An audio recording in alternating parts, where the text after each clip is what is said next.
Welcome aboard the AM show for another morning. It's a wunderbar Wednesday, and yes, we're coming your way, serving you as always over these 4 hours. My name is Benjamin Akakpo. Thank you for joining us. Now, you know how the show goes. The news will be served to you shortly, right after which we'll be joined by Dr. Asas Santi. He is a political scientist and also director of the Center for European Studies at the University of Ghana. He'll join us for the news review. And right after that, we'll bring you AM Sports with, you know him, Muftau Nabila Abdullahi. But then we get into our big stories. First on the chopping board, the minority is warning that senior high school managers are struggling to run the area institutions due to non-payment of utility bills by government. And Ningo Prampram MP and lead sponsor of the anti-gay bill wants Parliament to go to the Supreme Court over President Akufo-Addo's refusal to sign some private members' bills passed. You also know that there are a number of bills, 3 of them, for which the Speaker of Parliament has had cause to, well, flagellate, if you like, Mr. President. We'll be bringing you all of that as we digest other matters as well. Joining us on that beat, Dr. Dixon Adumaku-Kisi. He's Member of Parliament, Anyaso Utum, and Mohammed Sukparu. He's Member of Parliament, Sisala West. Of course, we'll also be talking to them about the district level elections and everything in between. But also on the show, today being a Wednesday, we'll bring you our latest episode of AM Business. It's courtesy of the Pan-African Bank, EcoBank. And today, Christmas beckons. While many are grappling with how much to spend on which item is on display, several others are actually undecided on what exactly to buy, particularly given the variety of items on display on the market only for Christmas. We'll bring you details of that later on the show to help you out. Now, we also want you to get ready for another exciting and memorable time with the family as we bring you another fun-packed edition of the Joy FM Family Party in the Park. You know how we do it every year? Well, it's set in the Abri Botanical Gardens, and families will be treated to lots of bonding and fun games, such as cooking competitions. Do you know how to cook? Treasure hunts, sack racing, and dancing competitions, among others. We'll bring you details of that when we host the organizers later on the show. And finally, we'll tell you about the Christ in Me, the Hope of Glory Foundation and how you can be a part of their latest venture. It's the season of giving. Let's give. It's more blessed to give than to receive. We'd love to hear from you. Let us know what's on your mind. Share your thoughts with us. Let's do this for God and country. Up next, the news.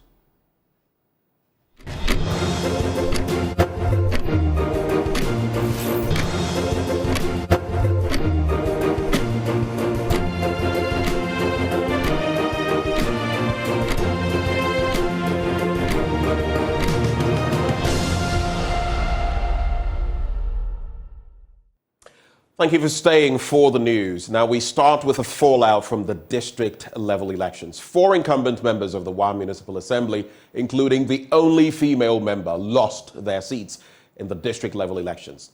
Upper West Regional Correspondent Rafiq Salam reports that the process was relatively peaceful. District-level election took place in 187 of the 203 voting centers in the Wa municipality. The election were held in 28 of the 31 electoral areas. 90 persons filed to contest the elections. 2 of them are females. One of them is Sarah Fata, who is a mother of 4 and a medicine counting assistant. She pitched her strength against incumbent and a nurse, Adam Masaudu, in the Kambal electoral area. Sarah Fata's interest in contesting the election is about women and the youth who she claimed are unemployed and living under abject poverty. I'm fighting for my women and the youth. So what exactly will you do for the women and then the youth? The women, in terms of jobs, we are lack of jobs, and the youth too. At times, the children that are completed the SSN, when they completed, they don't have jobs. Adam Masaudu, on the other hand, is relying on his track record to win the contest in all 9 polling stations in the electoral area. You know, elections are not won on the day of elections. They are won prior to the elections. And I think with the good effort, determination, and our track record, I think that is what is going to do the magic for us. I'm expecting not less than 65% of the win. Yeah. When the polls closed at 5 p.m., the ballots were sorted and counted. In the middle of the countdown, supporters of Adam Masaudu, already sure of where the pendulum will swing to, started jubilating. Supporters of Adam Masaudu that in jubilant mood because they are pronouncing victory for him before the Electoral Commission declare him the victor. 9 polling centers here. So far, about 4 have been accounted and he's claiming a total victory. You can see supporters some few minutes ago they had held him shoulder high and also poured away him.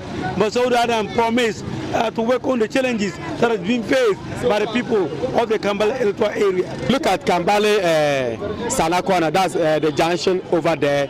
We have been recording a lot of accidents, fatal accidents over there. I've written to urban rules, among others, begging for traffic lights over there. We are going to pursue that agenda. If you get to Choko Asat now, I've been able to work with the Health Directorate and they gave us a CHIPS zone. We don't have a CHIPS compound. I have been able to secure somebody's room that we are going to use for a CHIPS compound. Together with the government, I'm going to work to ensure that we are able to put up a CHIPS compound over there. In the end, he was retained with 947 votes, while Sierra Fata polled 505 votes. Atawata Kura, 4 years ago, became the sole female candidate to win at the Konta electoral area to represent the people at the War Municipal Assembly. Her luck, however, runs out this time round and was defeated by Jason Sabo. Another incumbent who will not be returning to the War Municipal Assembly is Adams Abubakari of the Sukparu electoral area. He was defeated by Nuruddin Seydou Soma. So too will be Kawadin of the Pomu electoral area, who is pursuing further studies abroad. His membership to the War Municipal Assembly was truncated by Saka Hamidu. There were other wins for incumbent assembly members for Kabanye and Nerife formal electoral areas, Sita Idrusu Irasong and Munkalo Hamidu Yakubu Selemba respectively. Though the election was generally peaceful in the municipality, voter turnout was rather low. Reporting for Joy News, Rafik Salam.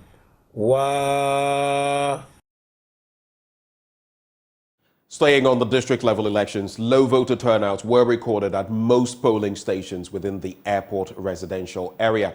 Kenneth Jesse visited some centers hours after polls opened. Here's what he found. Voter turnouts within most electoral areas of the airport residential enclave in Accra were largely low, which is perhaps reflective of the non-interest in the district level elections by the middle and upper class voters in the country.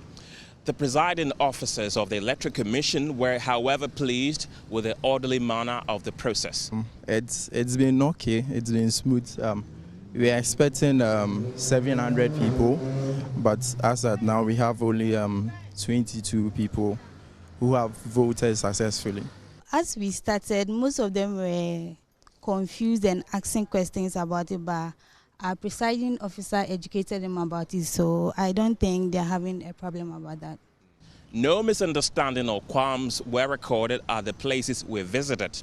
Some electorates that spoke to the news team were also pleased with the process and encouraged others to get involved. It's good to vote for this particular exercise because when you want development, it starts from the community. So each and everyone should at least show concern by voting to make the community also pick up to meet the national grid. Around 7 something to 8 before they set up everything. Some people are ready to go to work, but they wanted to vote. So we were here waiting for them.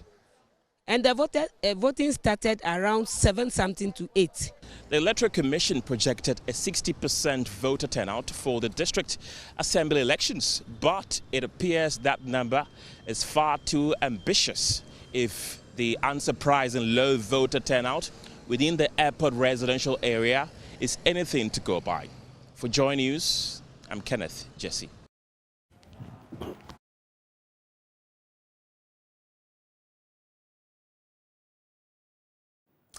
Now, in Pokwasi in the North Municipality, twins faced a peculiar identity challenge in the district level elections. The software that replaces the indelible ink as a marker for votes who cast their ballot failed to recognize the biometrics of one twin sister. Sweetie Abochi has the rest of the story. We are catching up with Dr. John Halm, who is the parliamentary candidate-elect on the NDC ticket for this constituency. Honorable, thank you for joining us for a brief conversation. Thank you very much. I'd like to know, in your perspective, what have you observed so far, and what do you think about the electoral processes since morning? Well, it's very good. So far, so good. A few places that I visited this morning, the exercise is going on smoothly. One or two things has been observed. That is, the turnouts at certain places are quite a bit low. But coming to Pokwasi electoral area, I realize the turnout is much appreciable. We know that the NDC is not particularly excited about the not using the indelible ink as we've done for years now. And what do you think? Because some of the officials have told us that they've not had any problems yet with the software. What do you think, or what have you observed, in your opinion, the processes without the indelible ink? Well, it's not the traditional thing we know of our election processes in Ghana. So it's got a new thing, which I think is not the best for us. What about, I think it's a recipe for any disaster, because someone can go and then come back again. But because it's a community, many people knows of, themselves. And so therefore, probably that may be as a check. But the reality is that it's not the best thing that we want to welcome in this country, because that is the only identification that indicates that one has really gone out to vote. And so if there is no any identification, it means that the system is open. Anyone at all can come in again and then vote 2-3 times, which could be vote rigging, which is not the best for us. Still here at the Ghana North constituency at the Methodist Church polling station, where we had a situation involving two women, twins, where one person came earlier to exercise her franchise. The system had some challenges capturing her fingerprints, but she went through the facial recognition system successfully and was able to cast her ballot. The second sister came in and was unable to. The machine was unable to recognize her fingerprints and her facial features. It appears because the first sister, who is a twin sister, had already been captured in the system, it is repeating as an already registered and voted person. We're speaking to the polling officer, the presiding officer, who tells us that this is the first time they're having any challenges at all with the software. However, there's a possibility that it could be the same person who's posing as two people. But we've had people, family and friends, tell us that they know these two women. They are familiar with them and they are twins. And we even spoke to their mother, who also is a twin. So the situation we just witnessed between the two sisters who claim they are twins, and the system has already picked one person and is rejecting the other person's fingerprints. Can you tell us exactly what happened? I think you just narrated. They are twins. And it seems the other sister came and voted. So when the second person came in, when he put his finger on the thing, he's rejecting. It means she have voted already. So I think it's maybe, I don't know if blood-related issue or facial recognition or what. But I think if they could have used the indelible ink, when this one is in, they will know that, no, this is a different person. So they can call two partners or the agents so that they can rectify, because definitely the name should be different in the register. So they may know that, oh, this was a different person, this also is a different person. And I think they said this report has been coming from other places. Now, a Deputy Minister for Lands and Natural Resources, Benito Owusu-Bio, says the fight against illegal mining and the illegal logging of trees must continue to ensure the menace is minimized or eradicated to preserve the country's forest reserves. Speaking at the Forestry Commission's Chief Executive's end-of-year briefing and Staff Recognition Awards in Takoradi, he said the ministry would continue to render its unflinching support to ensure they clamped down on the perpetrators. Mr. said the Forestry Commission has planted more trees in Ghana since independence to 2016. He noted that the Commission has performed tremendously well over the past year, but indicated there is more room for improvement. He stated that the habit of protection and conservation must be cultivated. I am very happy looking at the resources that has been given to them. I'll say I'll give them satisfactory if I'm to mark them. But there is more room for more. There's room for us to do more. Currently, what we've realized is the need for us to do more engagement with the fringe communities around the forest. You need their help, and you also need their buy-in to be able to protect the forest.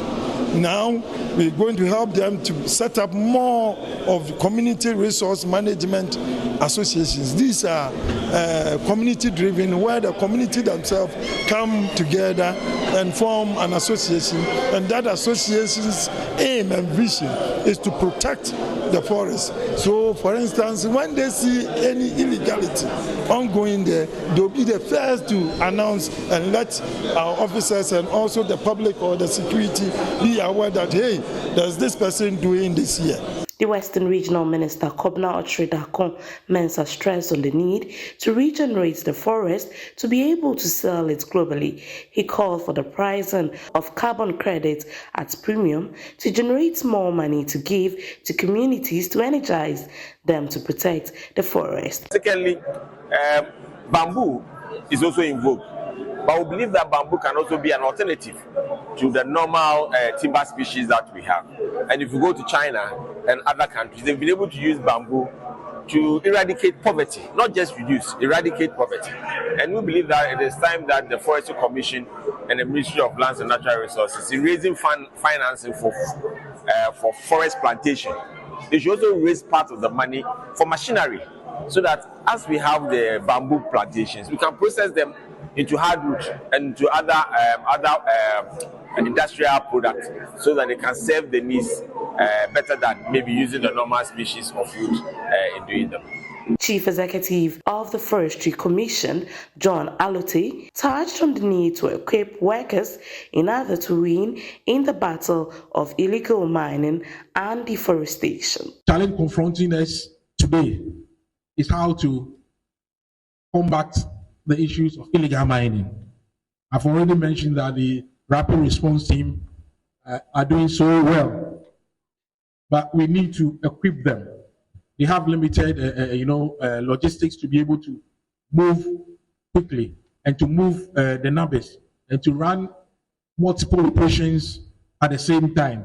So this is an area where we need the support, not only from the board, but even from management, to develop programs that would yield more funds that would be able to resource some of these units. They can continue to work under the conditions that we are keeping them now. They need more and better logistics to be able to deal with the illegal mining. Some deserving hard-working staff were recognized for their immense contribution towards the growth of the Commission through hard work, commitment, and dedication. For Joy Business, in Athalia Kwanza, Western Region. Now, the Kwame Nkrumah University of Science and Technology and the Hubei University of Automotive Technology in China are collaborating through the establishment of a Confucius Center to promote the development of Ghana's automobile industry. The partnership will equip the automobile industry through technology transfers, research and development, and skills enhancement to facilitate local economic and social growth. The new collaborative effort was marked during the official establishment of the Confucius Institute at the KNUST in Kumasi. Clinton Yeboah has more in this report. In an era of profound globalization, exchanges between countries have become essential for promoting the advancement of civilization and societal progress. As the Chinese partner of the newly established Confucius Institute at the KNUST, Hubei University of Automotive Technology is hoping to drive exchange technology and skills among the two institutions. The Vice-Chancellor of Kwame Nkrumah University of Science and Technology, Professor Rita Akusia-Dixon, says the collaboration is fundamental to cultural and innovative progress. Today, as we inaugurate the Confucius Institute, we acknowledge the profound mutual impact, recognizing that they are not only mutually beneficial, but also fundamental to progress, creativity, innovation, and a rich cultural diversity for both students and staff. These partnerships enhance the practical relevance of our research and education. She spoke at the official opening of the Confucius Institute at Kwame Nkrumah University of Science and Technology, set up jointly by Hubei University of Automotive Technology. The establishment of the institute is a specific measure in response to the national, the Belt and Road initiatives. Confucius Institute are non-profit educational institutions to facilitate the global dissemination and deepen global understanding of the Chinese language. Professor Zhang Wenju is the chairman of the school committee of Hubei University of Automotive Technology.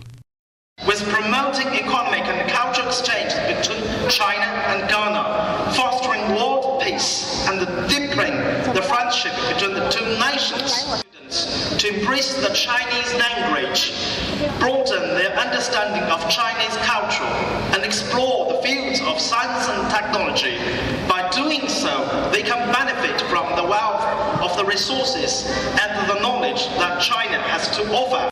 Head of the Ghana Association of Chinese Societies, Tang Hong, stated that the new institute will afford Chinese students of KNUST wider exposure.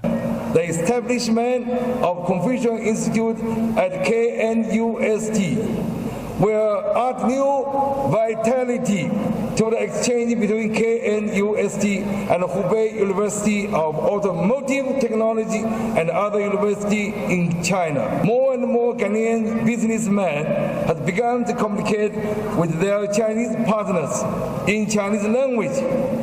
Chinese-speaking students in Ghana have advantages and become popular in talent market after graduation. Reporting for Joe News, Clinton. Yep. It's a wrap for the news. Stay with us. The news review is up next as we're joined by Dr. Kwame Asas Santi.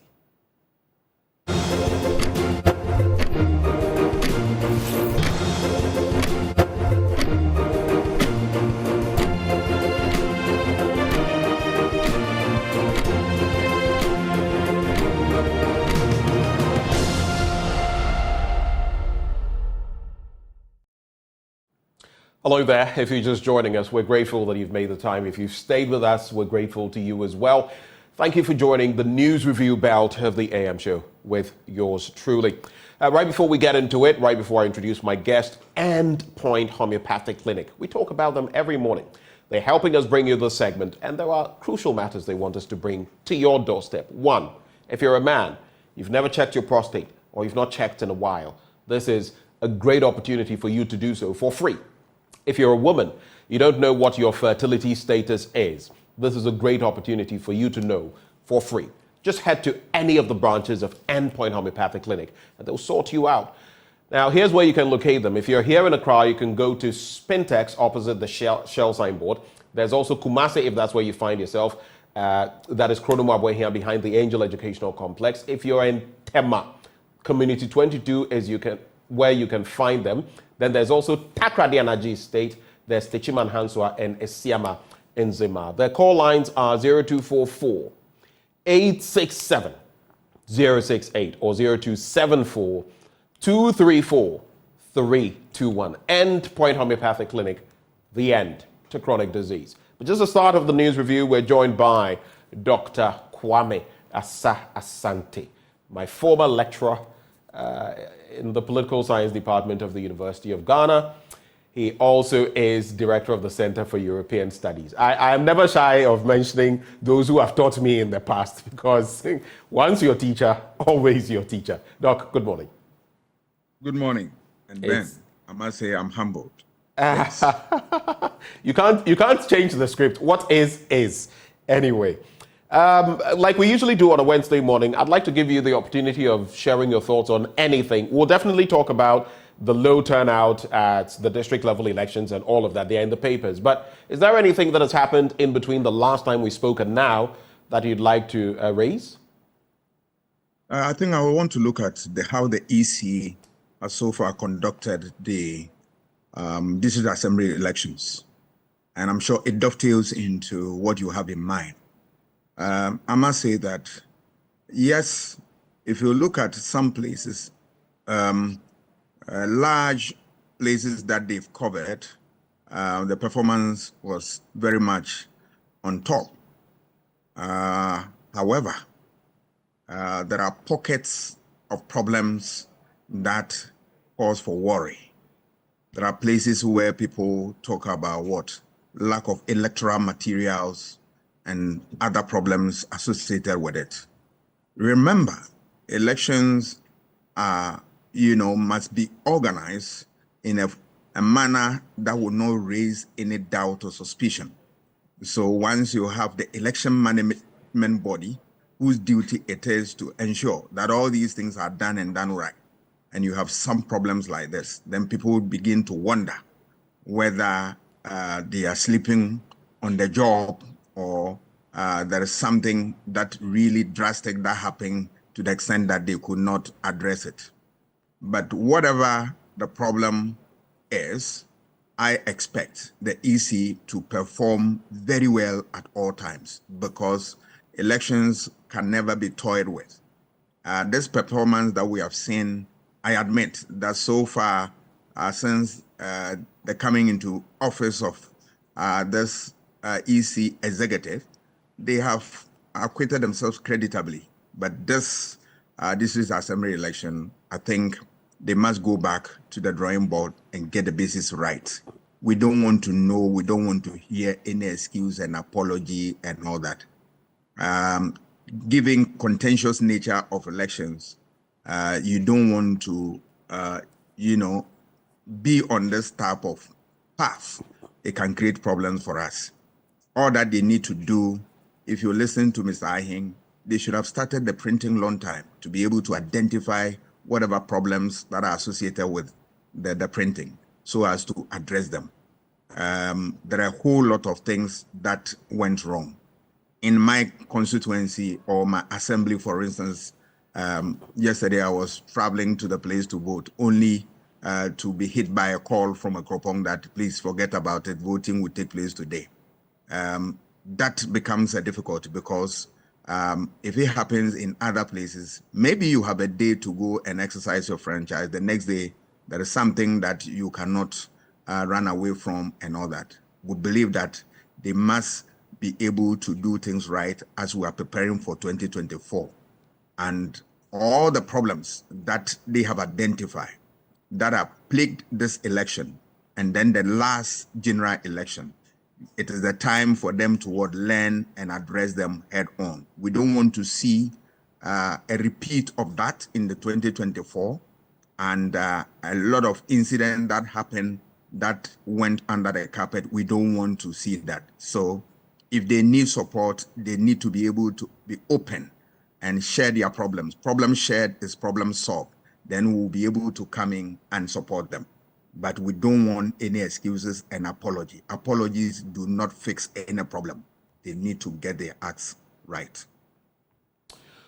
Solid points you've made there. I just want to run this by you, lest I forget. There was also the bit about, we did some stories today, for example, talking about twins who struggled to vote because their biometrics were problematic. Now they are twins. So you can expect that even with twins, you know that your fingerprints will not be exactly the same. It is not the same for any two people anywhere.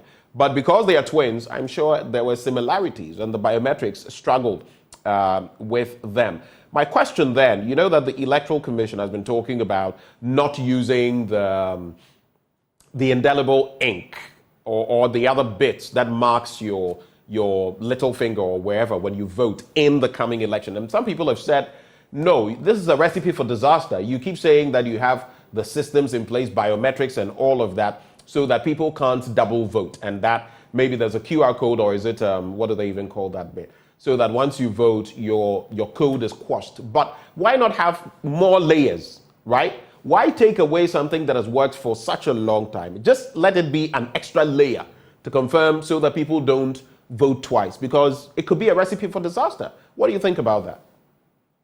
I think I share in your opinion. You couldn't have said it much better than what you did. You are spot on in the sense that something that has worked for you, why do you want to change it? change it for what? If you are talking about finance, we know that election costs a lot of money.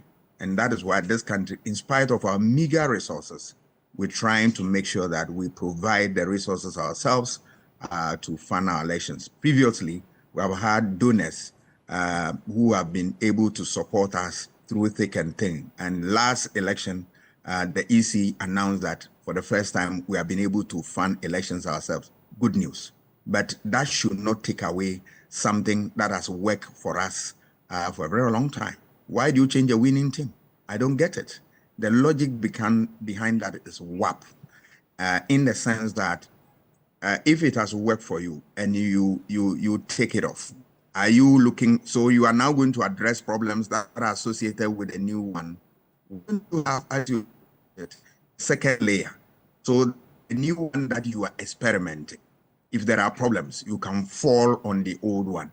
But to scrap it, please, they must tread cautiously, because for 2024, a lot are at stake, and that nobody will countenance that. So that is not a time to experiment anything. What has worked for us, let it be. If you have an additional thing, a layer that you want to introduce, fine, but that should not scrap the earlier one which has worked for us. I don't get the logic. I don't get the logic at all. Well, we'll see how things go, and we'll see whether the Electoral Commission will listen, because as far as, and from where I sit, you don't want anyone feeling cheated because they think some things happened elsewhere. And like you said, it's a crucial election, 2024. You don't want to mess it up. But let's see how things go. Let's get into the papers quickly, Doc. Daily Graphic, low turnout marks district level elections. WAEC punishes AI-assisted candidates, withholds WASI results. President urges citizens to adopt healthy lifestyles. And the second coming of Nkrumah thrills patrons at the AICC. On the back page, cleanest city agenda. Accra losing filth battle. And if you look at the back page of the Daily Graphic, I mean, look at this. This is central Accra. And the filth will just make you, with I don't know whether it's rainwater that has collected, a lot of plastic. Just look there. That is Accra. That is Accra. So I'll start from there. Some parts of the capital city are inundated with solid waste in volumes that pose dire health risks to members of the public and threaten the quality of the environment. While several tons of waste are generated daily in homes and business enclaves, there is inefficient waste management value chains to keep the city clean. For almost a year now, the Daily Graphic has observed that popular markets and business centers such as Agbogbloshi, London Market at Jamestown, Aboswokai, CMB, Malata, Kaneshie and Nima are engulfed in filth, posing health risks to traders and shoppers. In these markets, flies compete with traders for vegetables, meat, fish, and other foodstuffs. At the Agbogbloshi market, for instance, gutters that are heavily pregnant with all manner of waste emit offensive odor that pollutes the air. Apart from the markets, several heaps of refuse are dotted along the shoulders of major roads and streets, while the underpass of some overpasses have become safe havens for mountains of refuse. For instance, the Graphic Road, the Kaneshie Odoko stretch of the Dr. Buzia Highway, and the Aboswokai Agbogbloshi roads have virtually been turned into unsightly refuse dumps. And from August to December this year, the Daily Graphic counted at least 14 heaps of refuse between Kaneshie First Light and the Graphic Communications Group Limited head office almost on a daily basis. And it goes on and on. You can check out the story. But Doc, this is the tail of the tape. We said we would make Accra the cleanest city in Africa. We've invested in it. I don't know what we have to show. I do remember some years ago, it was so bad, even Jubilee House, right behind it, there were photos of a heap of rubbish behind the presidency. You can go back in time and find the story in there. So I don't know how we'll deal with this. Doc, any thoughts? Ben, we have a problem in this country, but we have decided that will not fix the problem. We keep on compounding the problem. It creates problems for us. Where is the capacity of government? You and I, as students of politics, we have what we call state capacity. where we rely on policies to address problems. What are the government policies that are aimed at addressing such problems? And to further the conversation, we have what we call regulatory capacity. That is the ability of the state groups and enforce them to the letter. Do we have a government that is enforcing rules, or is just a government enjoying holidays? But you and I must be blamed because we have glorified governments. So their basic responsibilities, when they check them, we are not able to punish them. Once we punish them, they will begin to learn a whole lot of things and they will change their ways. We glorify them because we are so much glued to parties based on tradition. We are so much glued to party based on ethnicity and religion and whatnot. But the service that they should render for us, we have what? Close our eyes to it. This is very unfortunate. In any civilized or any mature democracy, people demand the service that are required of their leaders, and failure to which the leaders are thrown out of office. That must be learned and must be what? Part and parcel of our socialization process. That it doesn't matter whether the government belongs, you are part of that government or you are not. If they are not doing what is expected of them, vote them out. Over the years, this culture has never been part of us, and that is part of the suffering we have. In addition to this, institutions are broken down beyond repairs. What are the institutions that deal with refuse and filth in this country? Are they existing, or are people assigned those responsibilities? Do they draw salaries, and are we ensuring value for money?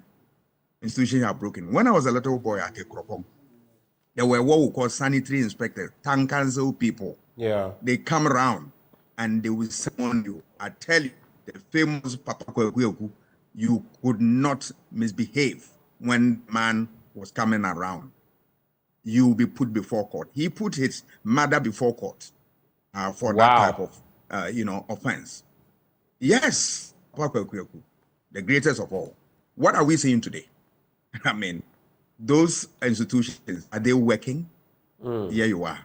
And every time we think that the least opportunity, we are out there collecting money to come and do exercise like cleaning our city and all that. At the end of the day, we don't get anything from that. And we as a people have decided that we will not question. Please, let's build that culture now, because you don't hate or you don't love any government. All that you care is that government must deliver on their promise. That's all.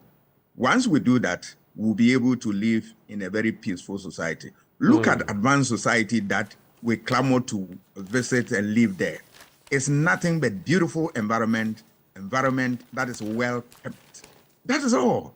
What are we seeing here? A sorry story, slogans and all that do not work. Anybody who come out with slogan will make this place a cleaner city and all that, and we don't get results. Please, let us develop that culture of voting against them. Next time, they will learn and learn the hard way. Thank you, Doc. Let's quickly complete the batch of stories in the Daily Graphic newspaper. First off, low turnout marks district-level elections. The low voter turnout once again characterized yesterday's district-level elections, an exercise to elect assembly and unit committee members for metropolitan, municipal, and district assemblies across the country. Unlike general elections that are characterized by long queues and breathtaking moments, the polling centers were without the vibrancy of national politics. Instead, the general trickling in of voters, as witnessed by the Daily Graphic during visits to some polling centers in designated electoral areas in the Greater Accra region, left the temporary staff recruited by the Electoral Commission to conduct the elections virtually on holiday, with the centers looking forsaken. And that's what Emmanuel Bonny and Timothy Mbengbe report. So the process was slow. In some places, it didn't start in time or on time. As of 1:30 p.m., the Daily Graphic observed that none of the polling centers visited had recorded more than a quarter of the eligible voters on the poll book. At the Adabraka official town and Kinkanwe electoral areas, for instance, the paper observed that as of 11:50 a.m., none of the polling centers had recorded more than 40 votes. At the Adabraka official town electoral area, the paper observed that 29 people had voted out of 247 persons on the voters register of the St. Joseph Catholic 1 polling station. So it goes on and on. And yesterday, we had conversations about whether we'd be able to meet the 50% target set by the Electoral Commission, which we were hoping we would, but because it would deepen our democracy at that grassroots level. But it doesn't appear we hit the target. Let me also bring in these stories for your quick reflections. WAEC punishes AI-assisted candidates, withholds WASI results. So the West African Examinations Council has expressed worry over the rising incidence of examination malpractice in the country, with students faulted for generating artificial intelligence answers in the 2023 West African Senior School Certificate Examination. The head of National Office of WAEC, Wendy Enyonam Adilamte, described the situation as unfortunate, stressing that the issue required thorough investigations to unravel the actors behind the malpractice. She said, per the nature of examination malpractice, the complicity of some school authorities, teachers, and parents could not be ruled out. Obviously, if there is AI, there's only one way AI could have been brought into the picture. Someone using a computer or a phone or a tablet or phablet or some other gadget, and then just regurgitating the information for some students to copy. The question is, how did that happen? That's it. And finally, President urges citizens to adopt healthy lifestyles. President Akufo-Addo has urged citizens to adopt healthy lifestyles and behavior that would prevent them from acquiring non-communicable diseases. He expressed concern about the rising incidence of NCDs in the country and charged health authorities and other stakeholders to increase public discourse on the devastating impact of the disease on people's lives. He was speaking during a call on him by the leadership of the Ghana Red Cross Society at the Jubilee House in Accra yesterday. And he also said factors that cause diabetes and hypertension are mostly economic, social, attitudinal, behavioral, and dietary. Quick reflections?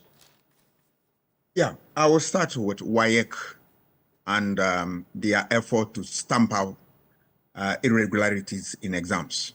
It is well thought out and all that, but they need to do more.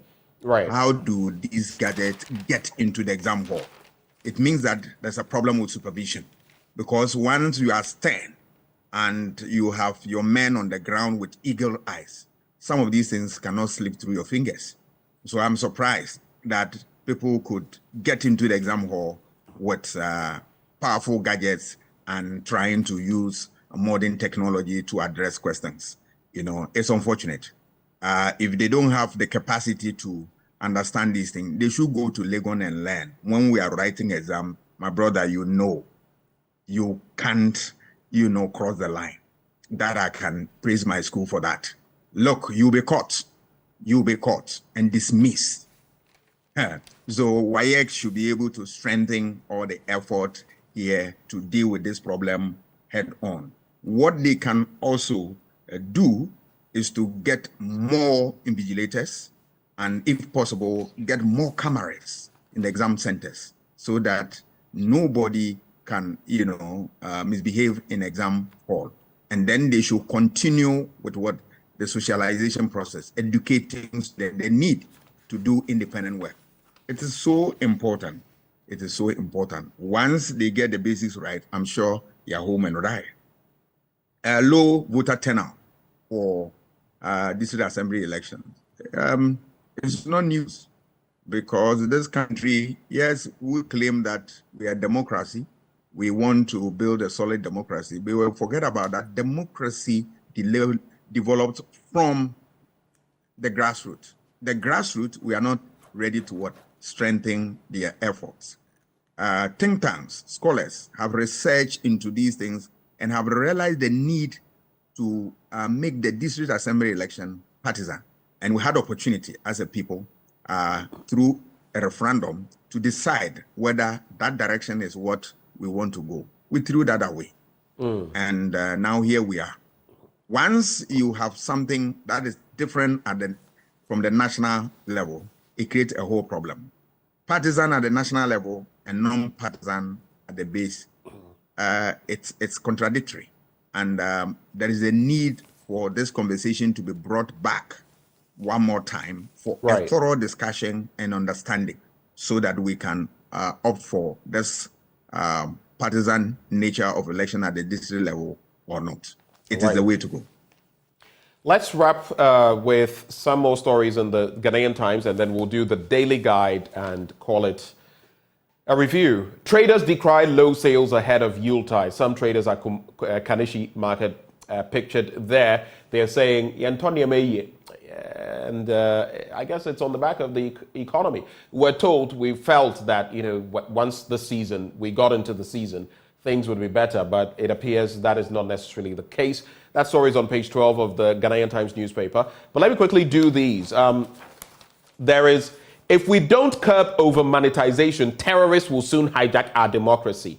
Bernard Mona says so. He says, if we don't curb over monetization, of course, of our politics, terrorists will soon hijack our democracy. Then there is La Polyclinic nurses clash with management over off days. They are saying they want the system to revert to where they would have, yes, the 40-hour working shift, but 2 days to rest. And then President launches evaluation of National Anti-Corruption Action Plan Thursday, which is tomorrow. President Akufo-Addo is scheduled to launch the evaluation of Ghana's maiden National Anti-Corruption Action Plan, that is NACAP, at the Banquet Hall of the Jubilee House tomorrow, Thursday, 21st December 2023. NACAP constitutes Ghana's national framework to drive anti-corruption activities and promote national development. Recently, I heard the Attorney General and Minister of Justice talking about NACAP 2 and all of that, but I don't know whether we are not losing the fight against corruption. We keep having or bringing to bear all of these things. At least one thing I saw had to do with, declaration of assets and more things that would be done in the future. But that is with NACAP 2, I believe. But so far, I don't know what this has meant for us in terms of fighting corruption. Any quick thoughts? Yeah, I'll start with the NACAP activities. Yes, brilliant idea. But as to whether it will work or we want it to work. As for corruption, this country, let us not pretend we are not ready to fight it, especially the political class. They are not, because they benefit from corruption. So they are not ready to fight corruption head on. So all the time, what they do is that they throw in all manner of ideas and then, energize the society, get everybody to think along the lines that, yes, something meaningful is going to be done, but only to turn around to look at it and say that, look, we are not achieving anything. I believe that we have virtually lost the fight against corruption. We know it. We are only pretending. But a time will come, I'm not a doomsayer, it will bite us the more. That is the time we will run to seek refuge under good governance and make sure that we root out corruption from our society. Today, we are paying lip service. A time will come, we'll pay dearly for that. So let us play the ostrich and then deceive ourselves into believing that we are fighting we are putting up a fight against corruption. We are not. Because once you introduce policies and you yourself as a government, you are not ready to let it work. Right. Then what is the point of introducing it for the first time? Right. I don't get it. When people are, taking on, right? Then you see government coming to their rescue and all that. My goodness, are we ready to fight corruption? Ben, the least said about corruption, the better. We are not ready. All right. Let's quickly wrap with these. Daily Guide, SML has 5-year contract. I've seen a statement from SML. I'm sure, Doc, you followed the story about the 3 billion Ghana cedi lie, the fourth estate, and that expose. SML has come out with a statement seeking to defend itself. All I'm asking, let's get into the matter. OSP, among others. What is truth? What is fact? What is fiction in there? $100 million at stake every year, whether it's a 5-year contract or 10-year contract, is still taxpayers' money. And we must account for every last red cent in there, every last peswa. Ghanaians are suffering too much for some of these things to be happening. That's what I will say. Belgian New Force girl faces deportation, I should say. That's the Bouissi lady, Shalima Bouissi. But this story, the Finder newspaper, 2 stories. EC reschedules district-level elections in parts of Ashanti and eastern regions. We heard of that. And then, for Amweni, the lawyer and boxing pundit, if you like, he says the best cathedral is anti-LGBTQIA+ law. That's what he says. Do you have any quick reactions in about a minute? And it's a wrap. Yes. I think I have to bend back to one of the topics you raised, which escape our attention: monetization of politics. Yeah. Bernard Morna. Kudos, Ben. You've done well. this problem has been with us. We are not ready to deal with it. We glorified the whole process. Now, when you talk about it, people say, oh, yeah, we are giving transport, something small, 200, right? Did you see the district level elections? We captured a group. They had pounded fufu, they had made rice, they had given TNT, transport, and all of that. Yeah. And they said because the elections hadn't come off. We are not a serious people. If you take the TNT excuse that they give, they said, oh, look, I just gave 200 just for TNT. They forget that that 200 can influence voter choice. It is a fact. Then I have the means and I tell you that, look, I can give 1,000 Ghana. Then you are complaining. Are we not curing the problem of transportation? And another level, I tell you that, look, somebody has what it takes to give you a V8 to deal with transport problem for once and for all. And you complain. If it is wrong, it is wrong. Ab initio. What are we talking about? Look at campaigns. Look at the things we are sharing, goodies and all that. We have lost it. Campaigns are driven by messages that are born out of the problems of society. And they are the building blocks of every democratic structure. So if you go against it, then I'm not sure we are in a realm of democracy. Maybe something else, but not democracy. But democracy is driven by issues, and issues move campaign, and campaign move people to vote one direction or another. If you want to do something different, I'm afraid we are not building a democracy. But you and I will continue to drum into the ears of those who have the ears to listen. And I know with time, the multiplying effect will save everybody. Right. Doc, we're going to have to sew it up here very quickly. And thank you so much for joining us this morning, Dr. Kwame Asas Santi. We wish you the best of this Wednesday.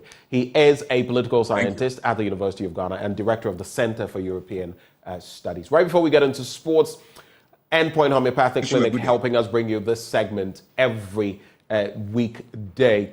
And they're offering you, if you're a man, free prostate screening. If you're a woman, free fertility screening. Here's where you can find them. Here in Accra, at Spintex opposite the Shell signboard. Kumasi, Kronoma here behind the Angel Educational Complex. The Stakrade Anaji State, Tema Community 22, Techiman Hanso and Siaman Zama. Their call lines 0244 867 068 or 0274 234 321. Endpoint Homeopathic Clinic, the end to chronic disease. That leads us right into sports. Up next with Muftau Nabila Abdullahi.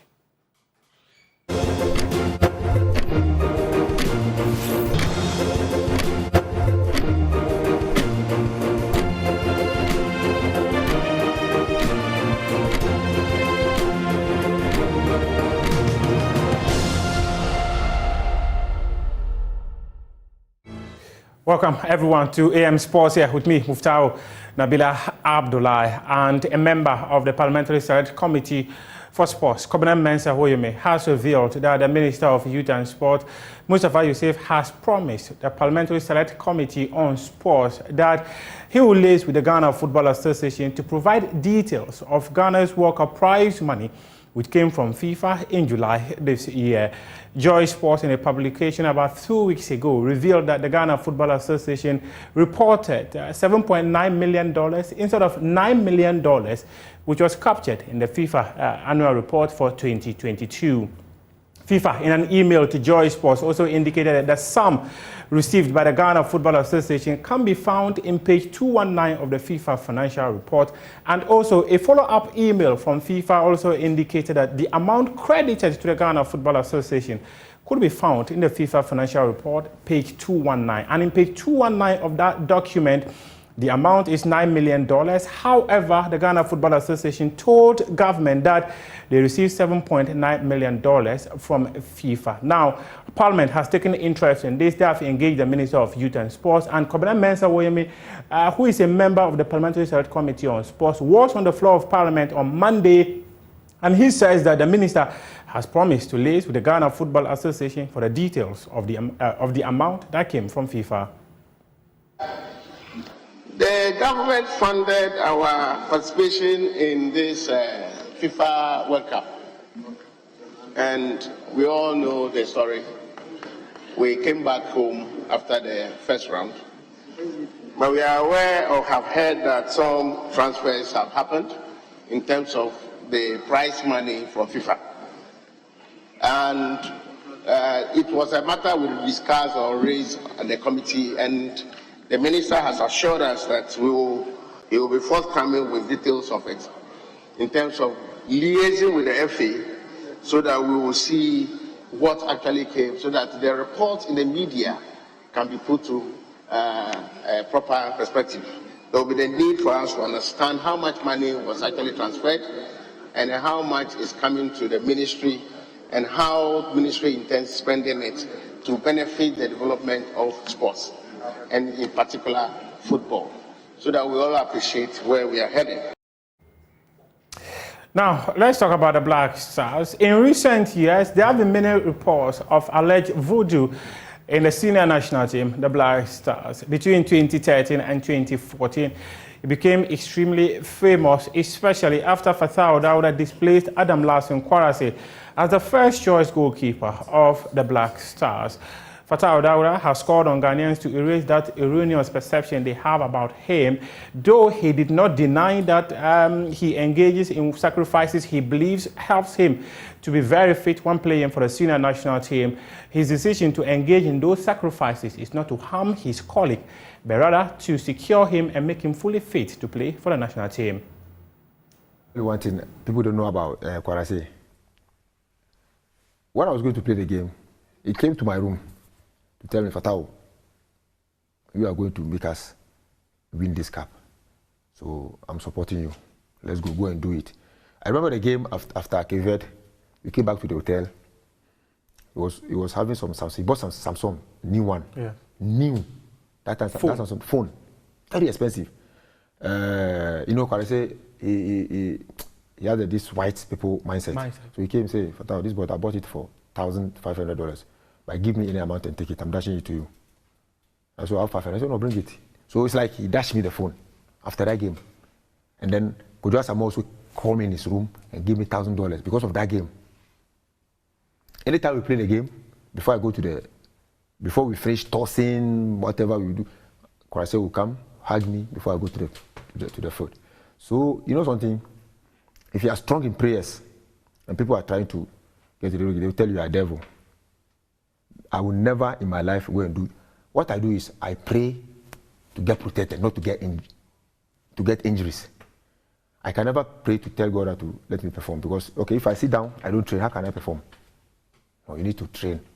You need to learn the basics and go and perform. The only thing you can pray for is maybe to avoid injuries. So you didn't do juju for?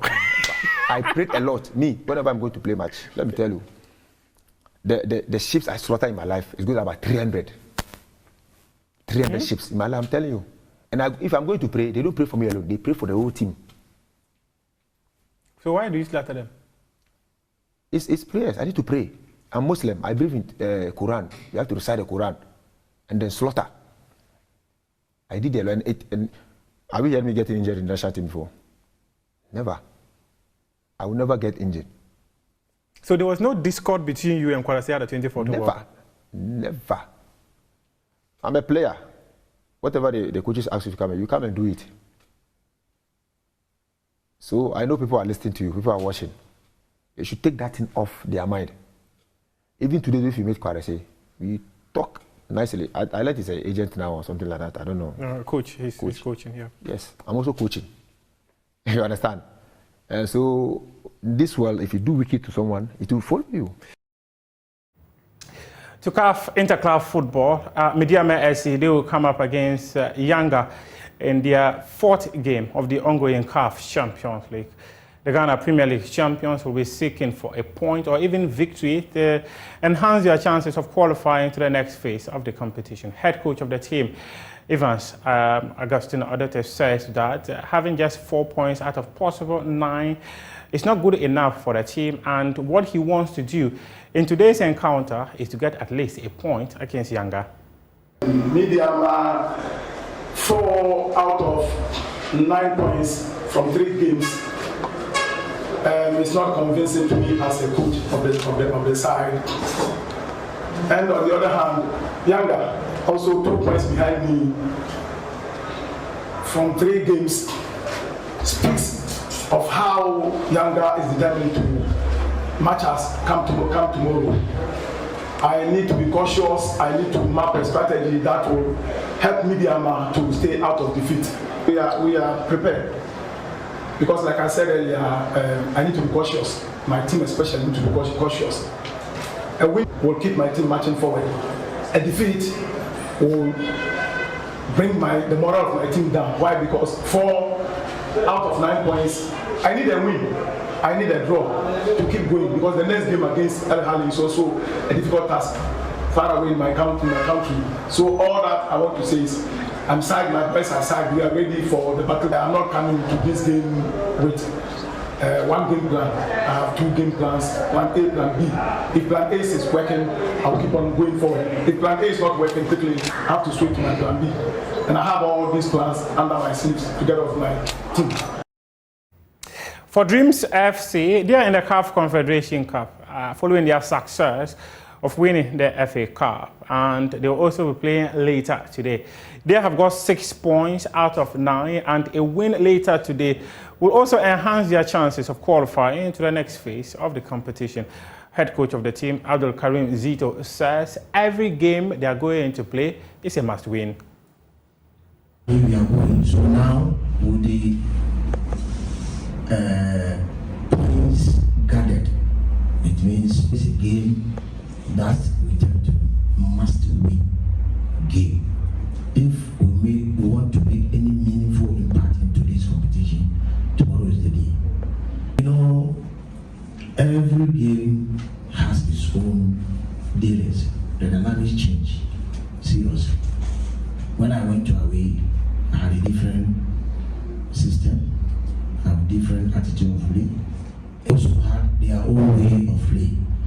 So, from what I saw, I think we've mapped up a strategy I cannot expose myself to now, and you'll see it differently. That's your sports for now. We do have more sports stories on myjoyonline.com. The show continues right after this round of messages.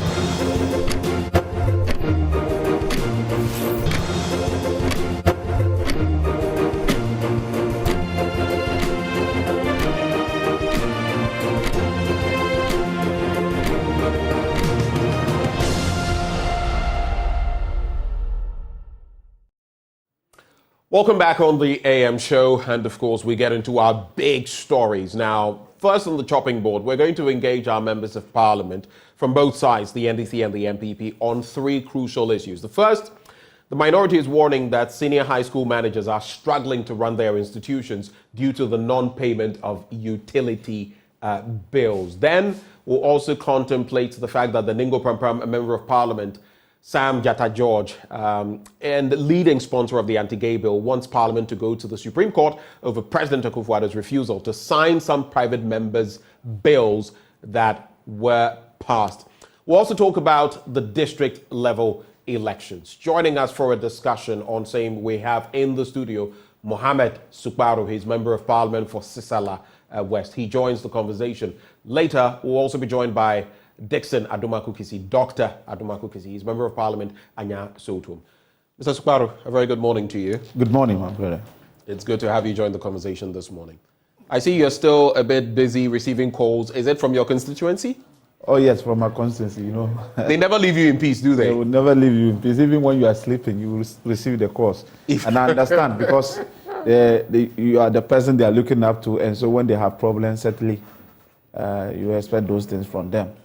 Sometimes some people just need guidance, maybe some advice and stuff like that. And sometimes they need money. Yes, of course. In fact, a lot of the time, it has to do with money. It has to do with money. That one is the fact.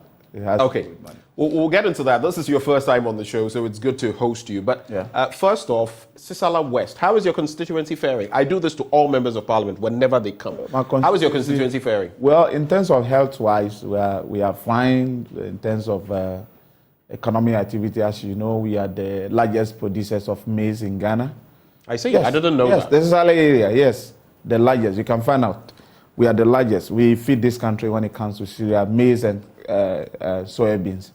And so they are doing well in terms of farming activities.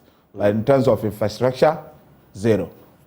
The roads... Infrastructure, zero. Infrastructure, zero. The road networks, schools, hospitals and stuff like. For instance, in Sala West, as we speak, our road network is very bad. Our education, the basic education especially, no furniture for students to sit. And in some cases, classrooms are seriously part of the problems that we are faced with. We are now struggling to have a district hospital. We were promised the first 88 hospitals that were promised in 2020, you remember, when the COVID came. We were part of the first 88, but up until now, still, we hoping to get the hospital. Later, the Agenda 111, we got one, but the construction is just, we don't know whether the contractor is as a result of the non-payment of, his previous work done. It's not progressing as we expected it. And so there are several challenges, several challenges. It's a problem. And I've made several statements regarding the challenges that my people are confronted with. In terms of road networks, I've made a statement, the health and stuff like, to the extent that sometimes the people resort to the neighboring Burkina Faso. It's a border, border community. And so many of the times, some of the communities travel to the neighboring Burkina Faso to access health facility. And is that... They travel into Burkina Faso. That is a fact. Even in Golo... Wait. Hold on. You're telling me some members of your constituency travel to Burkina Faso to access health when they need healthcare. They travel into Burkina Faso. Burkina Faso. It is a fact. And my people are watching me. And so I can't come and sit on this big platform to it is a fact. Have you seen it for yourself? Of course. And I'm saying that even the district capital itself, where the former president is coming from, Golu, people travel to a neighboring community in Burkina Faso called Wotuli. That is where they attend hospital when they need it. Because eventually when you go to... You're talking of Burkina Faso, which is led by a military regime. Exactly. And we go there. Exactly. We go there to access health facility. And I'm saying that even our district hospital, when you go there now, you cry for yourself. Sometimes even common drugs, those petty, I don't know. So it's a challenge for us. But is it not dangerous to do that? You are Ghanaian. It's a border community. I know. Exactly. So I don't know if you've been to Golu before. You would have to either travel to Nandon, which is very far from the district. About how many kilometers? Nandon, you would need to travel almost 2 hours to Nandon. If you want to travel to the regional capital where the regional hospital is, it is also 2 hours to 2 hours 50 and 2 hours 30 minutes. They prefer to go into Burkina Faso. It is about the facility, because when you go to, the district hospital, you are not getting the needed drugs. And so they think that when they travel to Burkina Faso, they get the drugs there and they are treated and discharged and they come home comforted. So people rather resort in traveling to Burkina Faso. But they cross illegally. Exactly, yes. And it's dangerous. Very, very dangerous. That is how I'm being honest with you. Northern part of the entire constituency shared borders with Burkina Faso. Many of those communities, from Fialumo, from Chetu, the Moro, Puzene, Facho, down. Some time ago, there was an issue about this insurgent. So there was a report that some of them were sighted along the borders. They actually ran into our country. I remember at that time I was in the constituency. And these are some of the challenges that we are faced with. But people are compelled to travel to the neighboring Burkina Faso just because they want good health care. We do not have it in our district. And so you can't, when you are sick, you need somebody to attend to you. And so if in your own country and you go to the hospital, you cannot even get paracetamol, what else do you want them to do? And if they know that when they travel to the neighboring Burkina Faso, they'll get doses. Certainly, they would have to go. So wait, they cross over, they pay. Of course, you can't pay. There's no health insurance or anything, so you have to pay. They have to pay. And they have to pay in they safer. Have to pay in safer, yes. And they're willing to do that. And they're willing to hazard the risks, about your health. The risks of everything. It's about your health. It is about your. It's not like they are willing to do. It's not like they have the author. Have you ever been in that community and been sick and had to do that before you yourself? No. Have you ever done that before? No. I haven't done that. But these are people that I represent. Right. And I am telling you the fact. So they do not have. No, I'm not disputing that. Yes, I'm just trying to get into. They don't have the alternative, and so the only alternative for them is to travel to those. Let me ask you very quickly. As member of parliament, some of these things don't lie within your area of work or your purview, but it has fallen into it because of like road construction and the rest, and lobbying for that, right? Yeah. Have you reached out to the health ministry? Have you lobbied to get a better facility or more medication for your community? Have you done that? On countless occasions. My brother, I've been saying this. One of the major challenges we face in this country is how partisan we are when it comes to, allocating resources, sending development to. Because you are not their own. I keep saying it. Because you are not MPP. Is that what you're saying? MPP, of course. So if I go there, and a colleague of mine who is an MPP goes there, if they have maybe 10 projects that they are supposed to share, they look at who is our own, and then they give it to the person. I'm not saying that entirely, that is how it is. Because I was just about to pin you down to the fact that there's also development in other parts of the country, which are not necessarily strongholds of the MPP. That's what I'm saying, at least, but that's what I'm saying. It is not entirely the case, but at least you will see 80% of the, in terms of resource, or development. 80%? 80% of it is an open secret. And so for me, the only thing I can do as a member of parliament to do the advocate, which I've been doing, bringing the minister to the floor to ask questions so that at least the ministers will make commitment in answering the questions so that a committee in parliament called government assurance can take those promises or assurances given by the minister. Right, they can take them up and do a follow-up. I can do a follow-up. So I've done that in terms of health. I've several questions. I've been to the health ministries, roads, every day. Wafa knows. When I say Wafa, I'm talking about the road minister. I'm always in his office. Talking about this roads network in our area. Look, mind you, there was even a grant or a facility coming from EU, somewhere 2021. About 600 and something, no, I can't quote the figure, but it was about 600 and something kilometers. Farm access roads. You said farm access road, the thing was meant for Upper West. Can you imagine not even a single kilometer of road from the three, let me say, the Sisala constituencies. But when it comes to farming, of course, the Upper West, we are all farmers. Like I said, in terms of those who produce, the largest producers of maize, we were left out. In fact, we were completely left out. Not even a single kilometer was given to us. So I organized the chiefs. We raised this issue. We even did demonstration. We came down to Accra here, together with my colleague MP for Sisala East, Y East. We met with the minister, the then minister for Agric, what's his name? Dr. Afriye Akuto. Who say Afriye Akuto? Yes. Together with the road minister, because the money came through Ministry of Agric. They assured us that they were going to, revary their whatever. For the past 3 years, those projects, as I speak, are ongoing. We haven't benefited from one. It is still a challenge for us. When you look, it is only in Sisala Weza or the Sisala area that we've not a single district that we share borders with that you can see a tar road. And this is a district that ever produced a president. That's why the tomb of the president, the former president, is lying in Golu. I'm talking about the former president.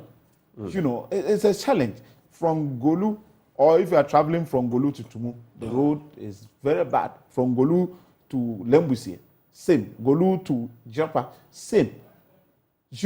So we are virtually cut off. I don't know if you can ask those who has ever... Look, do you know that as we speak, the road from Wa to Tumu is still not tarred? And Tumu to Bolga, that road has been like that ever since I was born.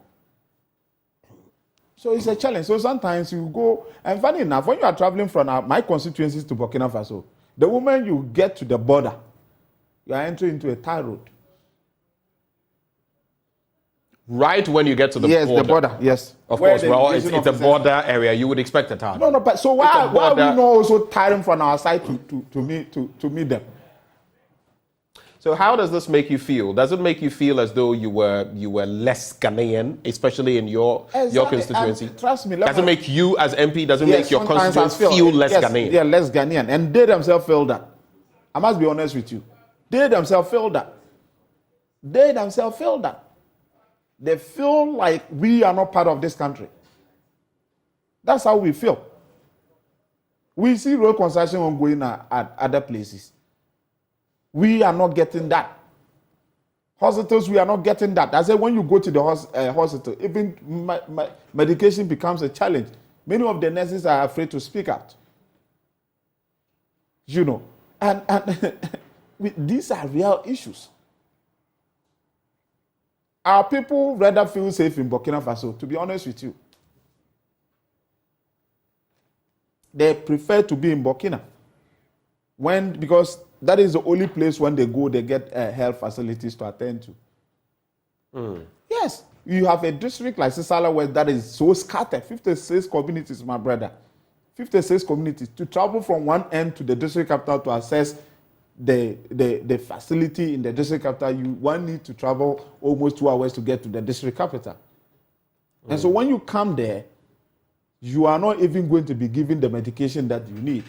And so they prefer to travel to Burkina Faso. Actually, when they get there, they will get it. I have a picture of one of my executives. He had an issue with his leg.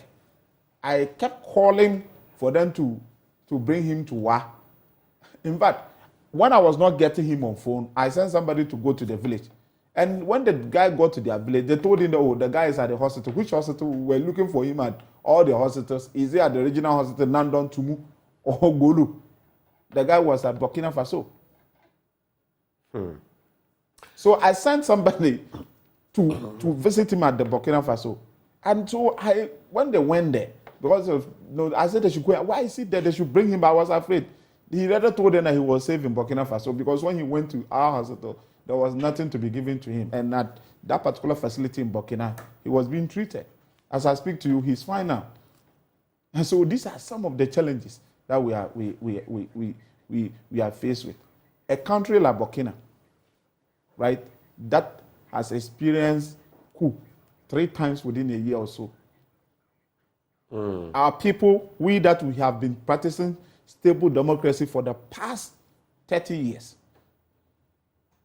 That's an interesting picture, but it's not just your constituents who have to seek health care in Burkina Faso. We also realize, at least from what we hear, that some of your constituents are also engaging in some illegality in the sense that you mentioned that you produce the largest, amounts of cereal in Ghana, the maize and the rest. But some of them are also carting this over to Burkina Faso to the detriment of what? The products, the maize and the rest. They are taking them to Burkina Faso instead of bringing them to Ghana. Are you aware of that? I don't see it to be illegality. You don't? I don't, to be honest with you. Why? Look, my brother, a farmer struggled to raise money to buy a fertilizer. He's done that. He struggled to raise money. Don't they benefit from fertilizers, planting for food and jobs? So you trust that? Planting for food and job. I'm merely asking. No. I'm just, how are they going to benefit? That when you say planting for food and job, I asked a question, I asked the Greek minister.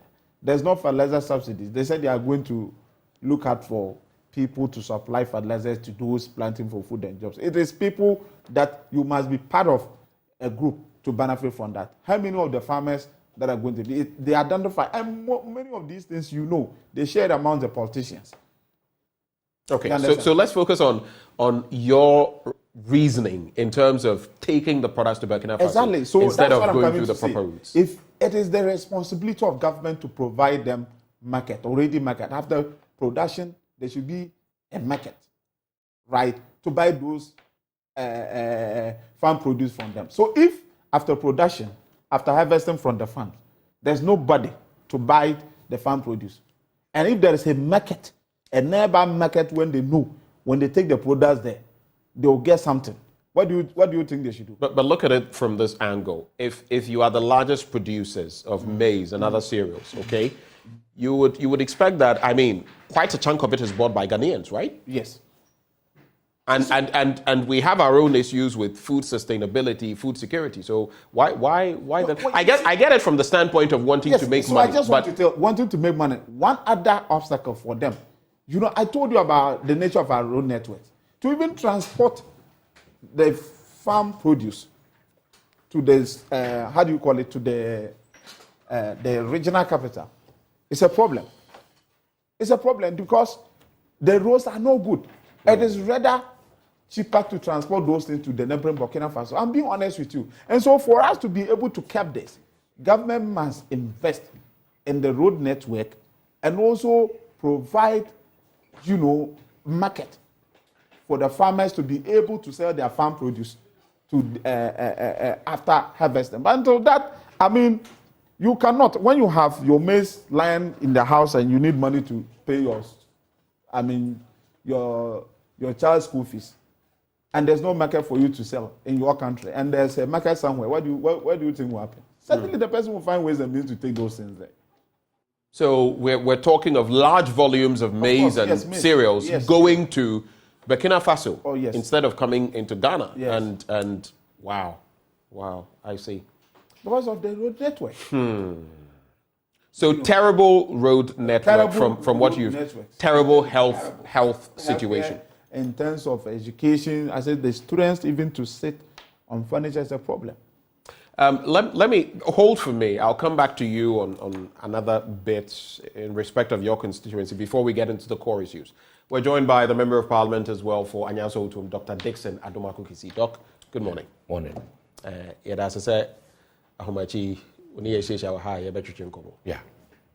Yeah. I intentionally just wanted to hit you with a tree and see how you respond. I'm actually very pensive.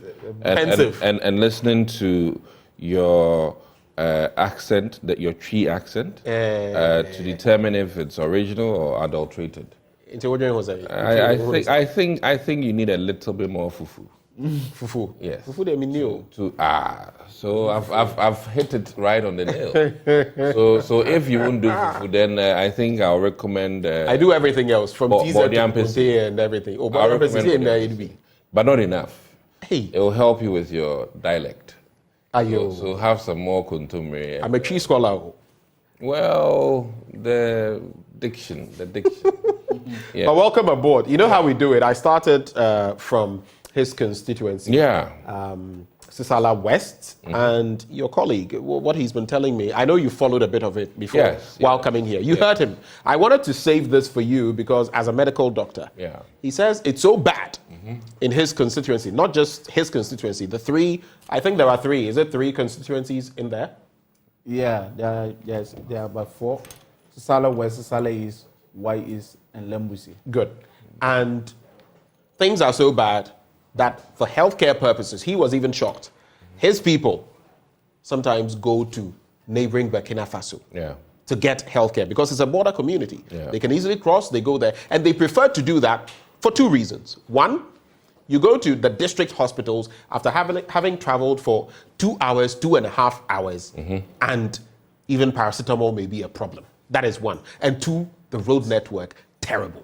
So people would prefer to travel right into Burkina Faso, barring all the dangers, because this is an administration led by soldiers and all of that. I mean, how can you even... And then he's also saying, as I've been informed, which I have confirmed from him now, maize and other, they are the biggest producers of that in the country. And some are sending it to Burkina Faso instead of, keeping it in Ghana. Well, what do you make of that? Before we proceed. Let me also take the opportunity to say good morning to my constituents, Anyanso Utum. Yesterday was quite interesting, but say something to me. But it is what it is. With regards to some of these issues, I always ask myself, has this issue been there forever, or is it that it's a new trend? And then what has been done over the past? In fact, there are parts of the Volta region where people actually go outside the country to come back, because of the mountainous nature or access to road or path. So this is not unusual with border towns. It's not unusual. But we're talking about how long. He mentioned that it's been there for a long time. Yes, but that's why. But within this administration, it's been 7 years. That's a long time. No. If it's been an existing issue for his, constituents over a decade, then it's not new. This traveling to Burkina Faso, how long has it gone on? Oh, it's been there. It's been there for a long time. So how long? 10 years? Before he was 15 born. years? Before he was born. 10 years. Before he was born. Some years back, it wasn't like that. I don't want to do politics with it, but to be honest, it's some years back, it wasn't like that. So initially, the district was one Sisala district until 2004 that the Sisala West was carved out of the Sisala district, and so beginning wasn't like that. So that's something to look at. But either way, I think that he said some very important things, which is one, agricultural produce movement and transportation. I mean, I think that it is inseparable. And if agro production is even high and getting it to market. And it's not, because there are places down south and others that would need that. And that's what I'm and then saying, even what we have production is high, but then getting it to market becomes a problem. And clearly, this is one of the issues with agricultural industry, and it just shows how important roads are either for mining communities or for agri-producing communities. So this is something that sometimes a very strong case has to be made for, and you need the buy-in of both the agri ministry and then also the roads ministry. And I think that this is one of those things that it is not necessarily colored in any party lines, because both administrations have been there, the issue has been there.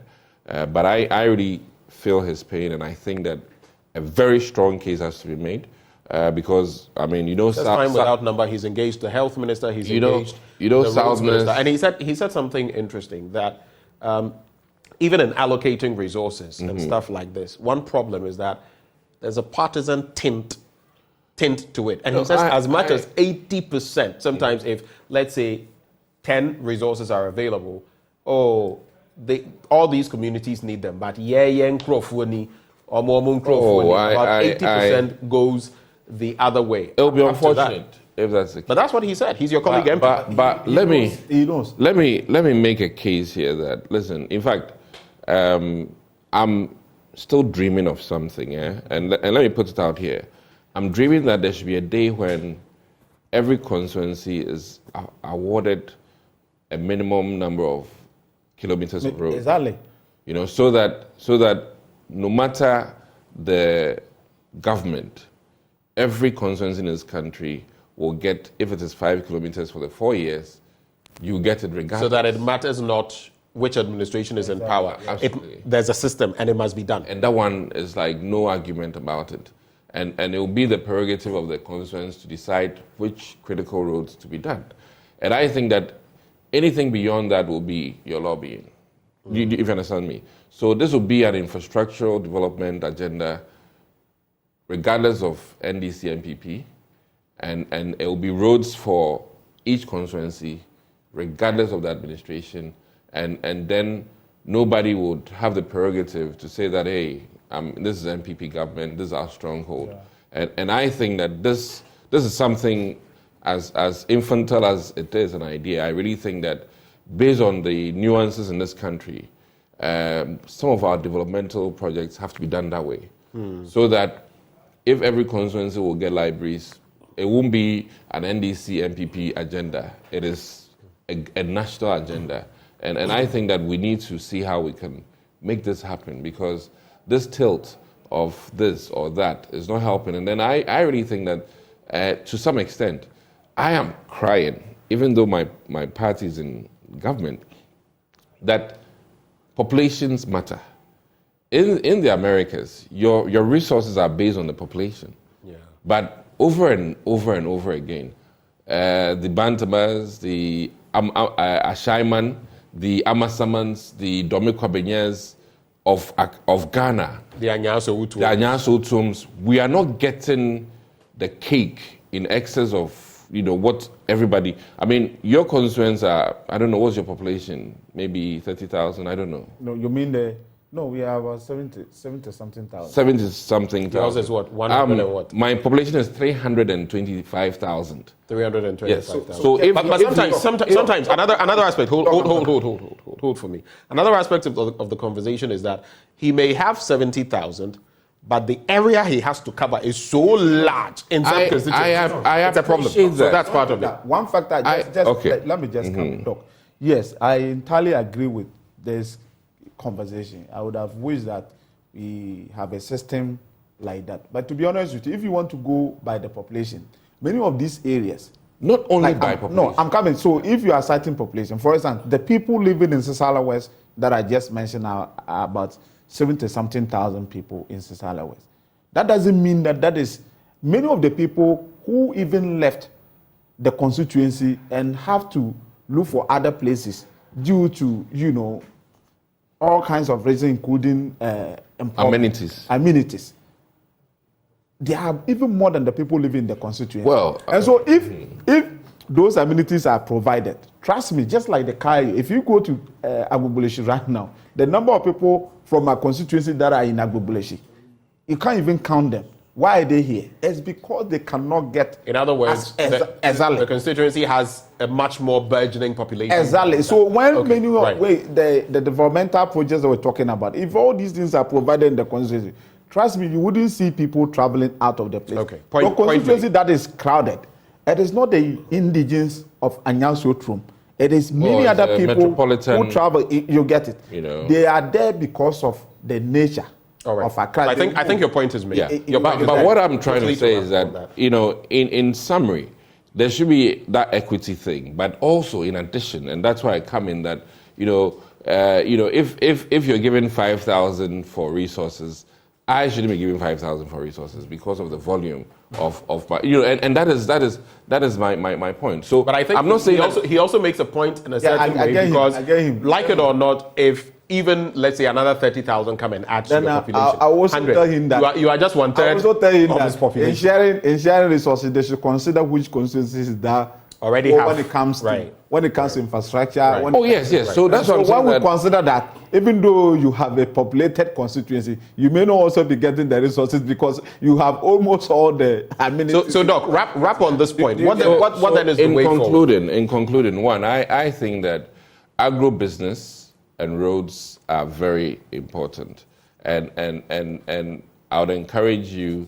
Of course, there's a new agric minister now. He has a listening ear, and he might not be able to resolve. The first one was not having a listening ear. Well, he might not be able to address it now, but I think that if the beautiful thing is that if you get it in the pipeline, eventually it gets done.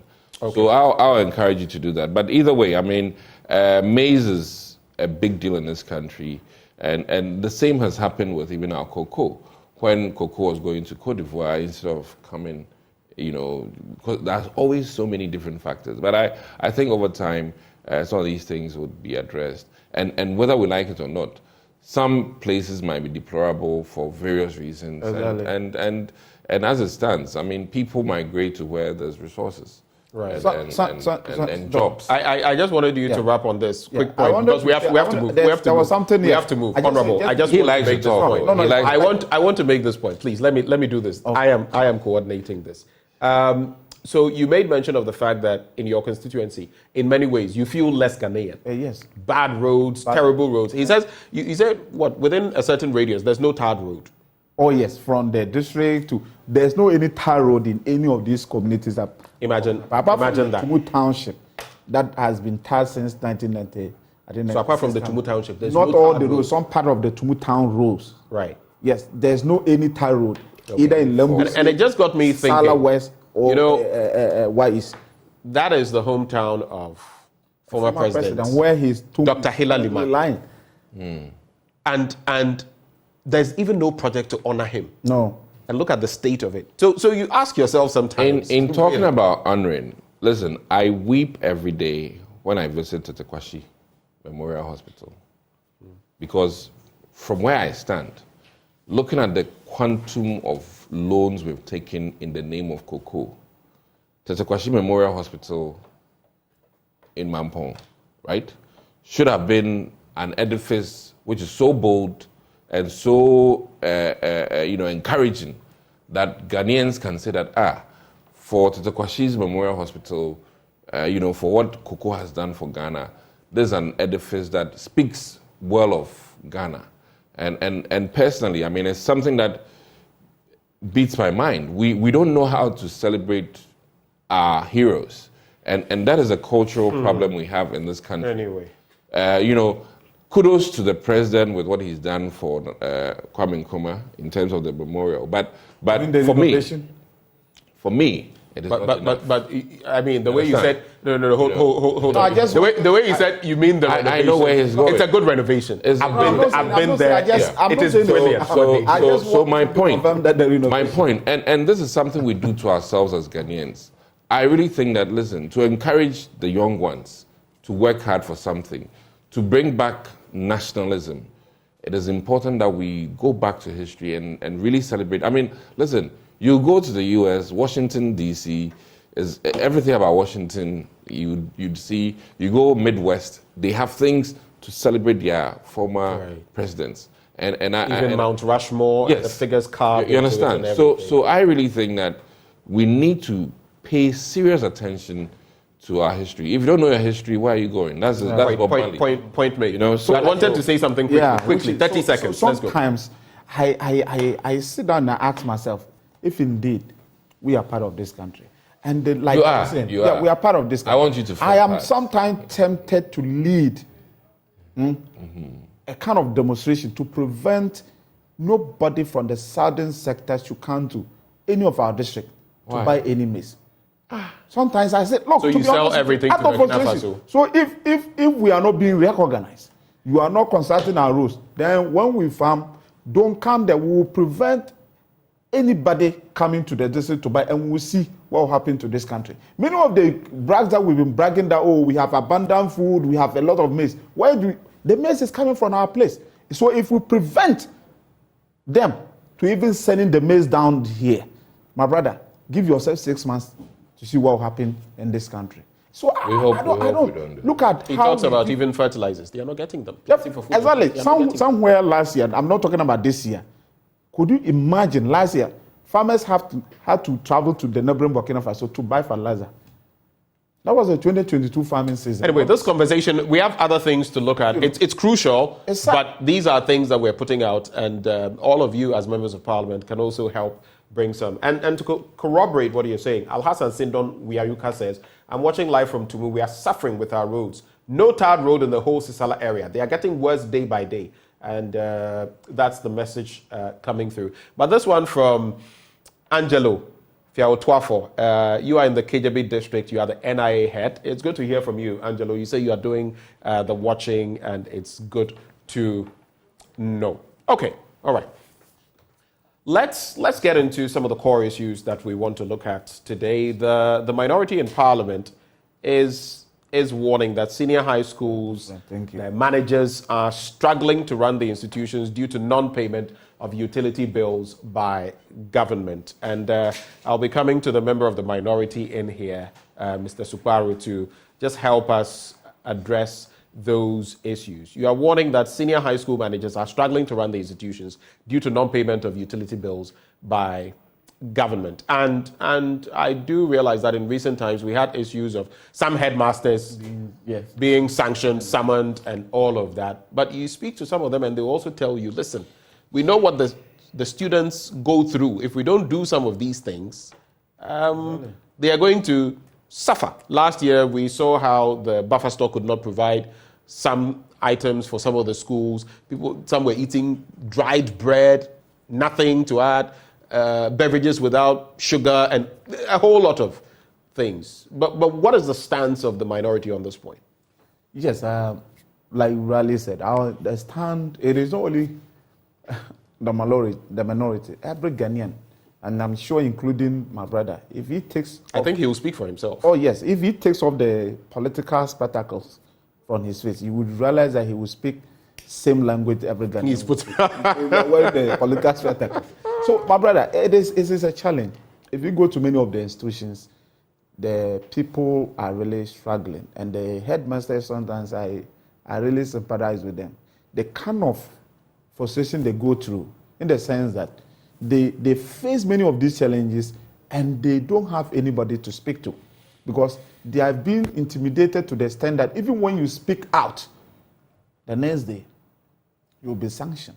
And a lot of them have spoken on grounds of anonymity and complained about victimization, intimidation, that if you speak up, this is what will happen. In this case, many people, including myself, I see the problem coming from the finance ministry, to be honest with you. The finance ministry? Of course. How so? Because every year, as we sit here, he and I know that there's a budget ongoing. We are in the process of approving the budget.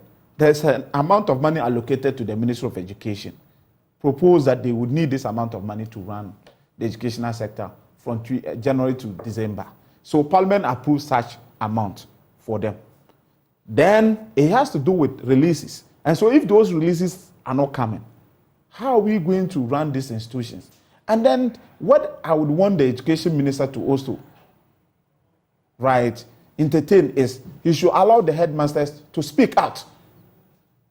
You know, when you are sanctioning them when they speak, it is a problem, because people must speak out. The public will help the sector to grow. Because if we sit and keep quiet, if you go to many of these secondary schools, what they eat, my brother, you weep for. Recently, I saw a video somewhere. I don't think it was. It's a school feeding program, so yes, it's not. Many but parents, the sort of food. If you look at what was being called, and many parents these times, when their wards are going to school, you have to look for extra money. Even though we say we are experiencing free senior high school, the money we even give to your ward for feeding alone, if you are paying for them to purchase the food and feed the ward, is better than the money you would have to give. Because if you allow and sit at home and think that, oh, it is free senior high school, the kind of sickness your ward may may get himself involved, you would even have to look for more than 5 times of that amount to cure that sickness. You see, and these are realities. So we are saying that the reality is that the people are struggling. If you cannot even purchase food, to feed the students, how are you going to, pay the utility bills? Now, you don't want the headmaster to speak. You said there's nothing like PTA again. It shouldn't be Parents Teachers Association. It should be Parents Association, where teachers are not supposed to be involved. Some of these things, allow them. It's voluntarily. Parents Teachers Association. It is not like the headmasters are imposing on the parents. Many of the parents are willing. That I know of institutions where, and we know them, where the parents voluntarily make donations, because they know in the end it's for the children, and they know that there are insufficient mechanisms when it comes to feeding and the rest. I don't want to mention institutions, but we all know them. Yes. So if the ministry can allow them to practice the PTA system, the headmaster, before coming out with any fee, certainly would have to involve the parents. If they all agree that, okay, let us do ABCD to support, then you allow them to do. But if you say they shouldn't take a pesewa from the parents, you say they shouldn't take a pesewa, you know very well that you don't even have the resources, the money, you don't even have to pay the utility bills. So do you expect the student to go and sleep in darkness? Let me come to Dr. Adomaku Kisi on that point. There have been lots of complaints right from the inception of free SHS on this issue. It appears government has bitten more than it can chew in some aspects. Why not? I mean, people have said that, look, we as parents, we can pay, we can support. And it's almost like saying, no, because I'm saying it's free, I don't want you to support. So what is the rationale behind this? In the meantime, students always have to go through a hassle just to make it through every term. Why must it be so? First of all, I mean, I must admit that we all know Rome was not built in a day. And when you make your mind to do something, like go on the moon, you have hiccups. And there's been hiccups in the SHS program, admittedly. Sorry, my apologies. Yes. You made the analogy of going to the moon, so like a big project, right? big project. Free SHS is a big project. No. I'm saying, so big project. But you don't say you're going to the moon on a bus. You need a space shuttle. You need the right vessel. Agreed. So if you're going on a bus, you're wasting everybody's time. Agreed.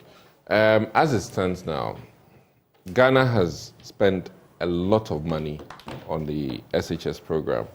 And I think that we need to be cognizant of the fact that once the student volume has increased, consumption of energy will what? Increase. So even before free SHS, if their utility bill was 1,000 a month, with the increase in student population, whether you like it or not, resources, I mean, more students will go and turn on the light than before. Doc, I'll then say simply that it's a plan. No. I'm just adding to what you're saying. Okay. It's a plan. So you knew. In fact, one of the things that was touted when it came to free SHS was that the numbers would expand, would balloon. Yeah. We knew that. Correct. So what has been the planning over this period of 5-6 years that plus that free SHS has run? And how has it changed matters? Admittedly, there's one issue in our country, and I've said it many times. Past students in other jurisdictions help their alma maters heavily. Usually at the college level. That element, not just college. I'm not saying only, but usually. You know, listen. Let's be a bit fair to government. I'm not always pro-government. I'm a private enterprise type of person. And my key thing here is that over time, the policy of educating more people, I think, stands supreme. And I believe that it is not necessarily the environment that contributes to your A grade or B grade or C grade. And I believe that if we have very powerful teachers, regardless of the environment that the students are learning in, they will excel. Now, the other thing is that this program has been running, and we must admit, from day one to now, whether we like it or not, it has improved over the past 7 years, far better than what it was on day one. Shall I say that every issue surrounding the free SHS is eliminated? No, it's impossible. Even malaria is still in Ghana after over a century. But the key thing is that some countries have eradicated. We have made progress. And as it stands now, we need to appreciate the positives more than the negatives. And I am happy when I see the volume of students who have now graduated from this free SHS program. And I know that there's a glimmer of hope in the sense that every year we are improving on the system. And admittedly, next year will be a better experience than this year. And that is what then is the way forward? How do we resolve the matters? Al Hassan says, let's not blame the headmasters. The free SHS program has been poorly organized. The headmasters need more to run and manage some projects in their schools, but no money. And government is forcing them to do magic. We used to pay PTA levies, and it helped them undertake certain projects in schools. Now it is not there. I do admit that alumni can also do better, but when you have our economy where it is, that also hobbles. I mean, there are schools doing very well. Let's face it, the pre-secs are doing very well when it comes to their past students. You know and the how effect. much. Other schools are not doing so well. So what then is the way forward? Forgive me, even in this economy, do you know how much people put in church cafes on the 31st? Why have you monitored to find out? This month. The traders in the market. Let me just let you know. Traders. No. If you're talking of that, people should start doing the projection of how much will be raked in on 31st. Nothing against the churches. As for that, it's a different issue altogether. But I'm just saying. But you look at the Ghanaian Times talking about traders decrying low sales this Christmas. It tells you, it creates a picture. Economically, things are not as healthy. I'm not saying that the economy is 100%. But you're suggesting that people. What I'm just saying is that, listen, I mean, weird, but people find money to do funny things. Let me put it that way. Okay, so people should be more supportive of their. If we prioritize our schools, like me, for instance, I went to St. Peter's. my own small way, I can do something. And that's what I'm encouraging, because if we burden just the government, that one, but what I'll end with is no one burdened government. Government decided to burden. No one burdened government. But I really government decided to go down this road. I really think no one said. And remember that finance minister carried this burden. Finance minister even said that, listen, if he had his way, he would, tailor it to those really, really needy students. That's what finance minister said. But we have only one captain, and that captain, the commander-in-chief, only one.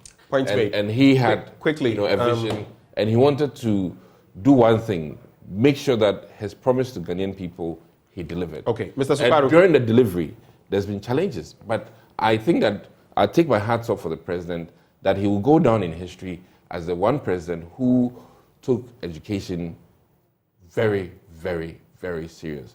And in concluding, let me say that he took education very, very seriously, and all the others didn't. Let me say that just because of free SHS, he's taken education seriously. Listen, the beauty of the human capital improvement in this country, based on the quantum of people who have had opportunity to go to SHS, you cannot quantify the benefits to this country. Okay. I mean, to have a hairdresser who has completed SHS is better than a hairdresser who did not finish SHS. All right. Mr. Sukparu, you have the final word on this. What's the way forward? Very briefly, I want us to move to another subject. I'm surprised we are talking about quantity. We're talking about quality here. Quality, what does it won't make any sense to have a lot of students in senior high school, and in the end, we have less quality. The results have been good. Hold for me. Let me make a point. Results, Mr. Sukparu. That's not what Mr. Sukparu. Writing Gassi, yes. Please. Yeah. Let's do this one at a time. I didn't want to go into it, but you've made mention of it. I know of at least 3 people, I've become aware of, who have made straight A's and the rest.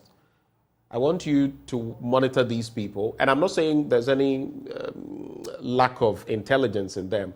Where it truly shows is at the next level, the tertiary level. Yes. And that is where there were so many complaints. Just yesterday, I was having a conversation with someone on this.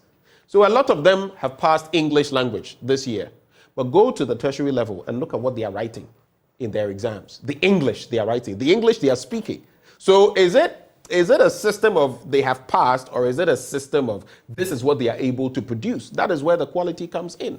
So I don't know if it's about the quantity is important, but quality is more important than quantity. Let's go ahead with your point. So, like you are really, get that clear for me. I think we're talking about the quality and how government should invest in taking care of this secondary school. It shouldn't be about, we have this number of students in secondary school, regardless the challenges that they are faced with in those various schools. In terms of infrastructure, I think in the past that this free senior high school, no political party in this country was against it. But what we were saying was this: let us first provide the enabling platform before going to implement it. That was why we started the free the e-blocks, and that was going to provide a lot of senior high schools in the country to enable government to absorb. For instance, if you come to this side, I always use my constituency as example. We have only one single senior high school, my brother, just one, with the population about 70-something thousand people. Only one senior high school in the district. We were given one of the e-blocks. It is almost complete, 80% complete. For the past 7 years, that project has been abandoned. And so people have to travel from the district several kilometers to attend senior high school somewhere. These are things that we are talking about. If you allow please wrap on that point. If you allow the headmasters together with the parents, right, let them you are citing your alma mater, citing pre-seconds, other institutions that you are saying that the past students can help. That shouldn't be the case. It is any other support that comes, it is plus. It is the responsibility of government to ensure that at least the basic needs of every institution in this country is provided. Okay, I think your point is made, Mr. Sukparu. Your point is made. Thank you very much. Now, another matter that has been brewing that we're going to get into has to do with the Member of Parliament for Ningo Prampram, Sam Jatta George. And he's been saying that, listen, I don't get why Mr. President is not giving his assent or appending a signature to these bills that are coming before him, citing X reason, Y reason, what toll it will take on the public purse or what the executive will have to provide by way of custodial sentences, among the rest. But his focus has to do with the anti-gay bill, what we've come to call the anti-gay bill. It's not anti-gay, but that's the simple way of putting it. It's a mouthful. And he wants Parliament to go to the Supreme Court over the president's refusal to put pen to paper on some of these bills, which have been private members' bills. Of course, the anti-gay bill has its own tussle in Parliament that it has to go through. I'll come to you first, Dr. Adomako Kisi. Yeah. How do you feel the amendment bills before the president and the reasoning he gave, which the Speaker has cited the very same Constitution and said that you are totally in error. Whoever is advising you is not giving you the right advice. I've heard a lot of people speak on this matter. What is your take? And you can also specifically refer to the anti-gay bill because that's also in the picture. You know, one of the beautiful movies I've ever seen, A Time to Kill, and then The Firm. These movies are about legal challenges in the Americas. A lot has to do with discrimination, and then the challenges of the legal system and how it was set up against the blacks. Now, the reason why I bring this up is that today, a lot has changed in the American judicial system because over time people fought. People presented issues, they were denied, presented it again, they were denied, and presented it again, and they were, allowed to have their way. It took some bold presidents to say that affirmative action should happen, and that people of colored origin can sit in class with people who are white. And if you look at the progression over time and how it made sense economically for America to agree to this, today when you look back and you look at even some of the Supreme Court justices who are black, you would come to appreciate that it was a very positive thing to do at the time. Now, the reason why I go to this is the fact that, the good book, the Bible, says that not all things are permissible under the law, and not all things are necessarily beneficial. I have appreciated the private members' bill to the nth degree. It's fantastic. It gives any individual the opportunity to make a case for government or to make a case to government that I think that on this one thing, although government is not considering it, this is my thought, this is how I want to go about it. It is very nice. Now, the other key thing is that the thing about judicial decisions or even the executive decisions, it comes down to a cost-benefit analysis. Cost-benefit analysis. And I think that the onus is on the president, the executive, to decide that in considering all other issues, how does this weigh in on the public purse? And is this something that will be in the interest of the country, considering the times? Is this something that at all costs we need to put in the money? And I personally think that, one, we need bigger, better jails in this country. I mean, I'm not anticipating to be in Sawam prison or Takrade or Tamale prison anytime soon. Right. But the standard of care of people who have committed crimes in this country is so low. And we always say that if you want to judge... So in simple terms, and unfortunately we have to wrap it a bit, in simple terms, if you want to judge... You are in support of what the president's position? My key point is that both parties need to be very careful in the sense that you have your right as an individual to push your bill, but the president also has his rights to defend the public purse. All right, your quick take, very quick take on this matter. Very quick take, and for the final... Yes, I disagree with what he just said. Okay. If you say individual, even though it is individual private members bill, the Parliament of Ghana consists of representatives of the people of this country. Whatever you do in the chamber, you are doing it on behalf of the good people of Anyasotro. Yes. You understand? We can and always so whatever have our decision way. that, and yes, it That is is sponsored by governance. an individual. That is But by the end of the day, it is the entire house, right, that consider the bills. And we had the opportunity either to say no to the bill or accept it. And the speaker also made the point that it is the person who is presiding who even determines what those there's nothing wrong with and it doesn't really, it's not in the purview of Mr. President whether it's a private member's bill or whatever, because But I support it's the person presiding. But the president also has the right to interrogate it and make sure that the cost-benefit analysis meets the merits of his... Constitutionally, is that his role to play? No. Constitutionally, is that his role to play? Is that like the question is asking? No, the private member bills, they are of two types. There are some that comes with cost. This one does. And so, imprisonment or non-imprisonment, it has a bill to it. Yes. There's monetary... So what I'm saying is that regardless, whatever cost it may comes with, but this is something that has been considered by the people representing the people of this country. It's not the first time And so, that so, president so has for not president assented to to something. for president It will for not be the parliament first time. for parliament to take will a not be the decision first time. for parliament to take a decision for president to assign his signature to, and he is refusing to. It is not the first time. It is something. There's that a reason I why in the support call, Constitution please. the president has a right to assent. Let him. There's a reason. I support the call by Honorable Sam George that we should go to Supreme Court for interpretation, because we are Parliament. He is executive. We take a decision, and we even provide oversight on executive. I understand you. Understand the angle you are coming from. I foresee the president is just setting some basis.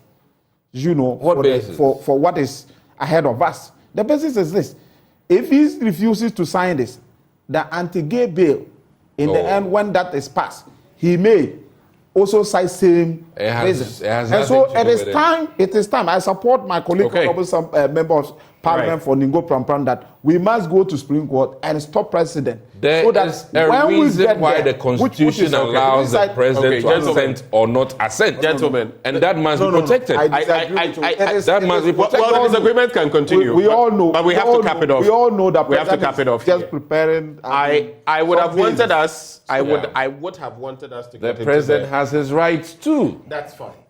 I would have wanted us to get into the district level elections, but that's something we'll have to save for another day. We have to cross over now because the vetting of Justice Anthony Kofi is happening. Gentlemen, please listen to the host.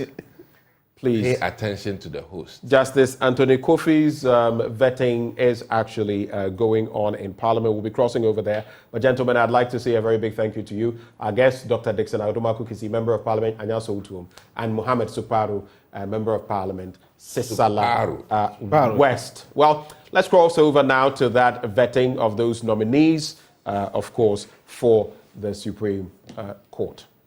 Estate, what have you, every aspect of the law.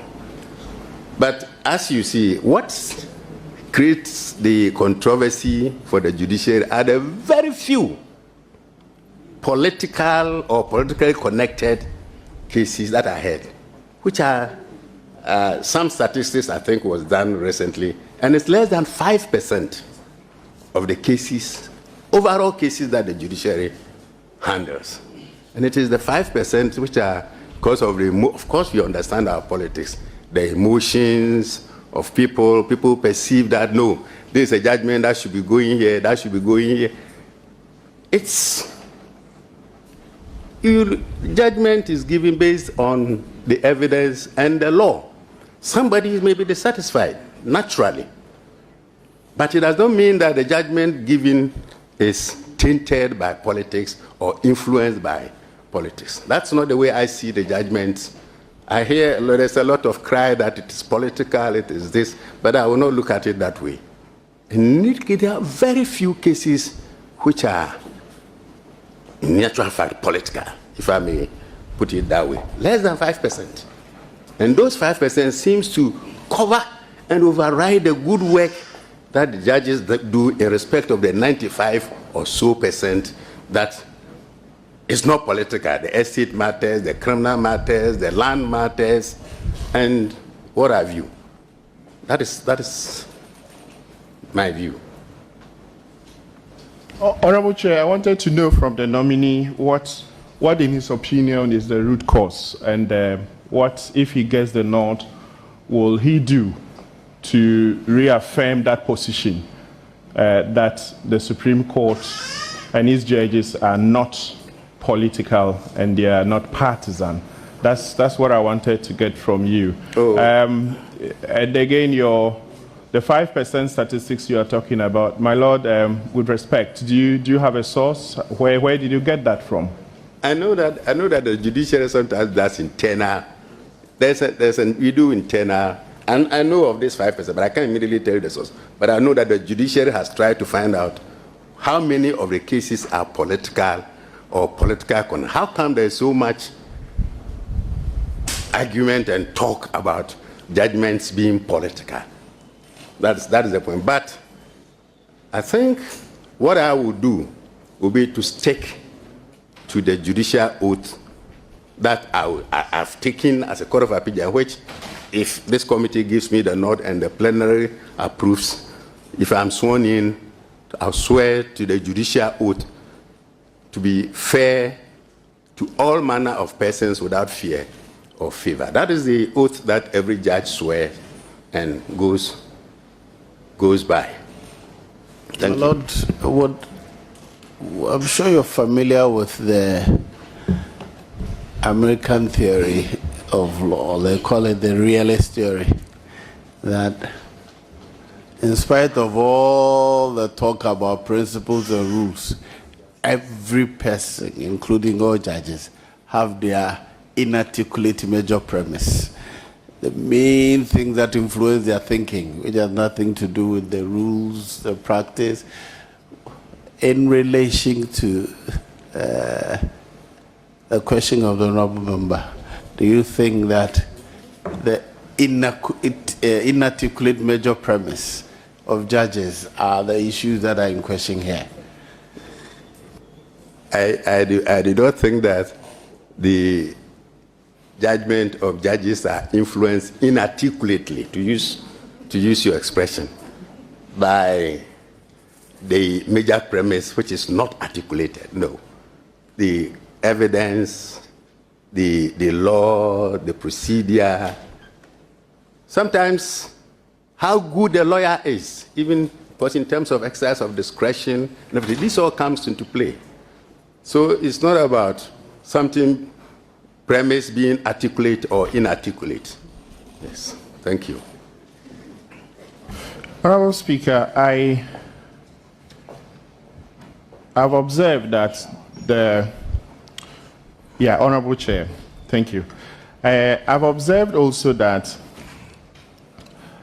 the nominee is an appeals court judge who has sat on a number of cases as of the High Court as an additional judge.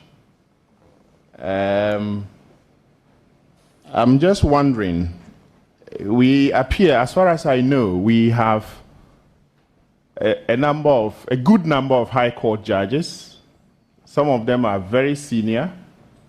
How come you appear to be always the man to come into to serve as an additional High Court judge, in being an appeal court judge? You are still found useful to be used as well, not to be used, but to be put as an additional judge in being an appeals court judge. There are a lot of High Court judges. Why do you think you are always selected to do that kind of play that kind of role?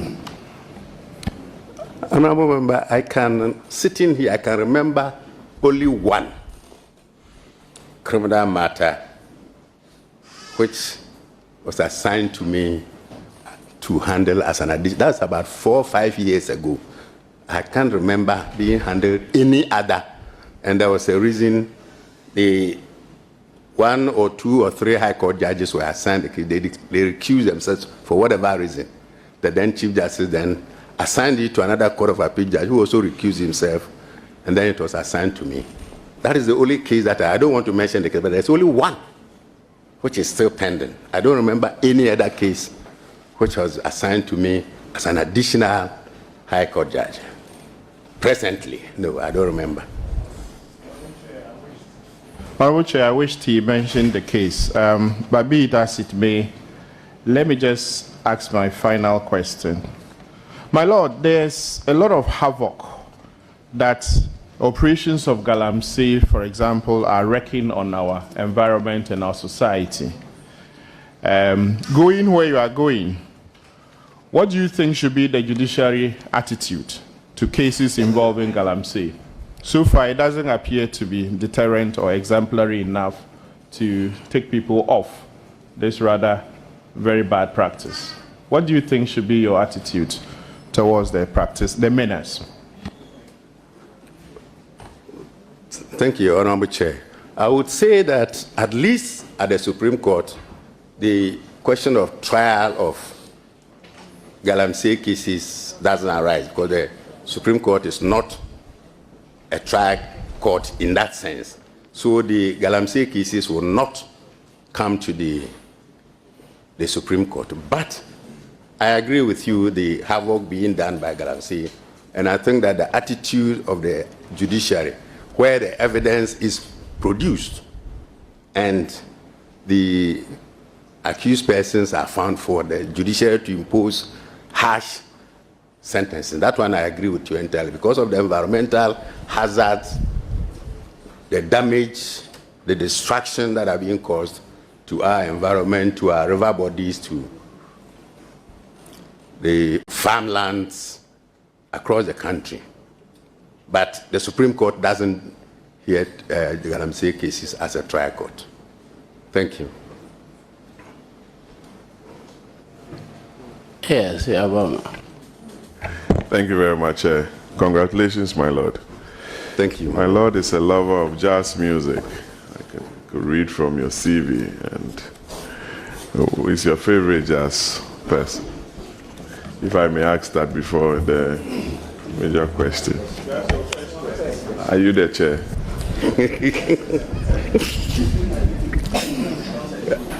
I took the jazz as well from the University of Ghana, from a friend of mine. My favorite jazz musician was Bob James. Bob James. Thank you, my Lord. I've seen that you've attended a lot of seminars, some of which includes the Maritime Law Seminar. Recently, Ghana has been having some maritime disputes. And we recently resolved the one between Ghana and La Côte d'Ivoire, which we were successful.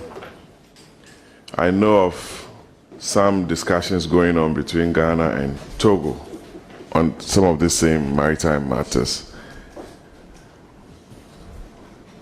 What do you think account for some of these issues that takes us to the international courts? And what are some of the advice you would want to give to people within the space to enable us achieve successes when some of these issues arise? Thank you. The Honorable Chair, thank you. The disputes, particularly with the area of maritime zones, mostly has to do with energy and the discovery of energy, oil, gas, and where exactly the boundary, for example, the one between Ivory Coast and Ghana, where does Ghana's territorial waters end? Where does the territorial waters of Ivory Coast begin? And of course, there's also the question of the technology in oil, how deep and slanting. There are very technical things that, Honorable Member, if you look at the Ghanaian delegation that handled the case you talked about, the Ivory Coast, Ghana oil maritime dispute, there were people from across all areas, very technical people, because it's not simply a question of the sea. It's not like line where you can easily draw a line from A to B. Underneath the sea, you don't know what goes on there. And that is what creates a lot of those problems. So I think that what we have to do is the current discussion, like you say, we're having between Ghana and Togo, in spite of the difficulties of demarcating the maritime boundary, for us to sit down, settle, and properly, even it doesn't matter how much it costs us, to properly demarcate the maritime boundary so that issues like the discovery of oil, the discovery of gas, doesn't get us involved in litigation, as happened in the case of La Côte d'Ivoire. Thank you. Chair, my Lord, there's been issues regarding the chieftaincy institution. The Constitution has provided for that institution. But lately, conflicts in Boko, conflicts in parts of Ghana, utterances among some chiefs is creating some tensions within the country. I know amongst the jurisdiction of the Supreme Court, that you have the final jurisdiction when it comes to matters emanating from the judicial committees of the House of Chiefs, National House of Chiefs. We don't have a lot of chieftaincy institutions or skins codified. Some of the judicial committees are not properly represented. It's a source of worry, and I believe that some of the decisions that the Supreme Court has taken has also created some tensions within some of the traditional areas. You rightly said, based on facts before you, based on the law, based on evidence. But I haven't seen a lot of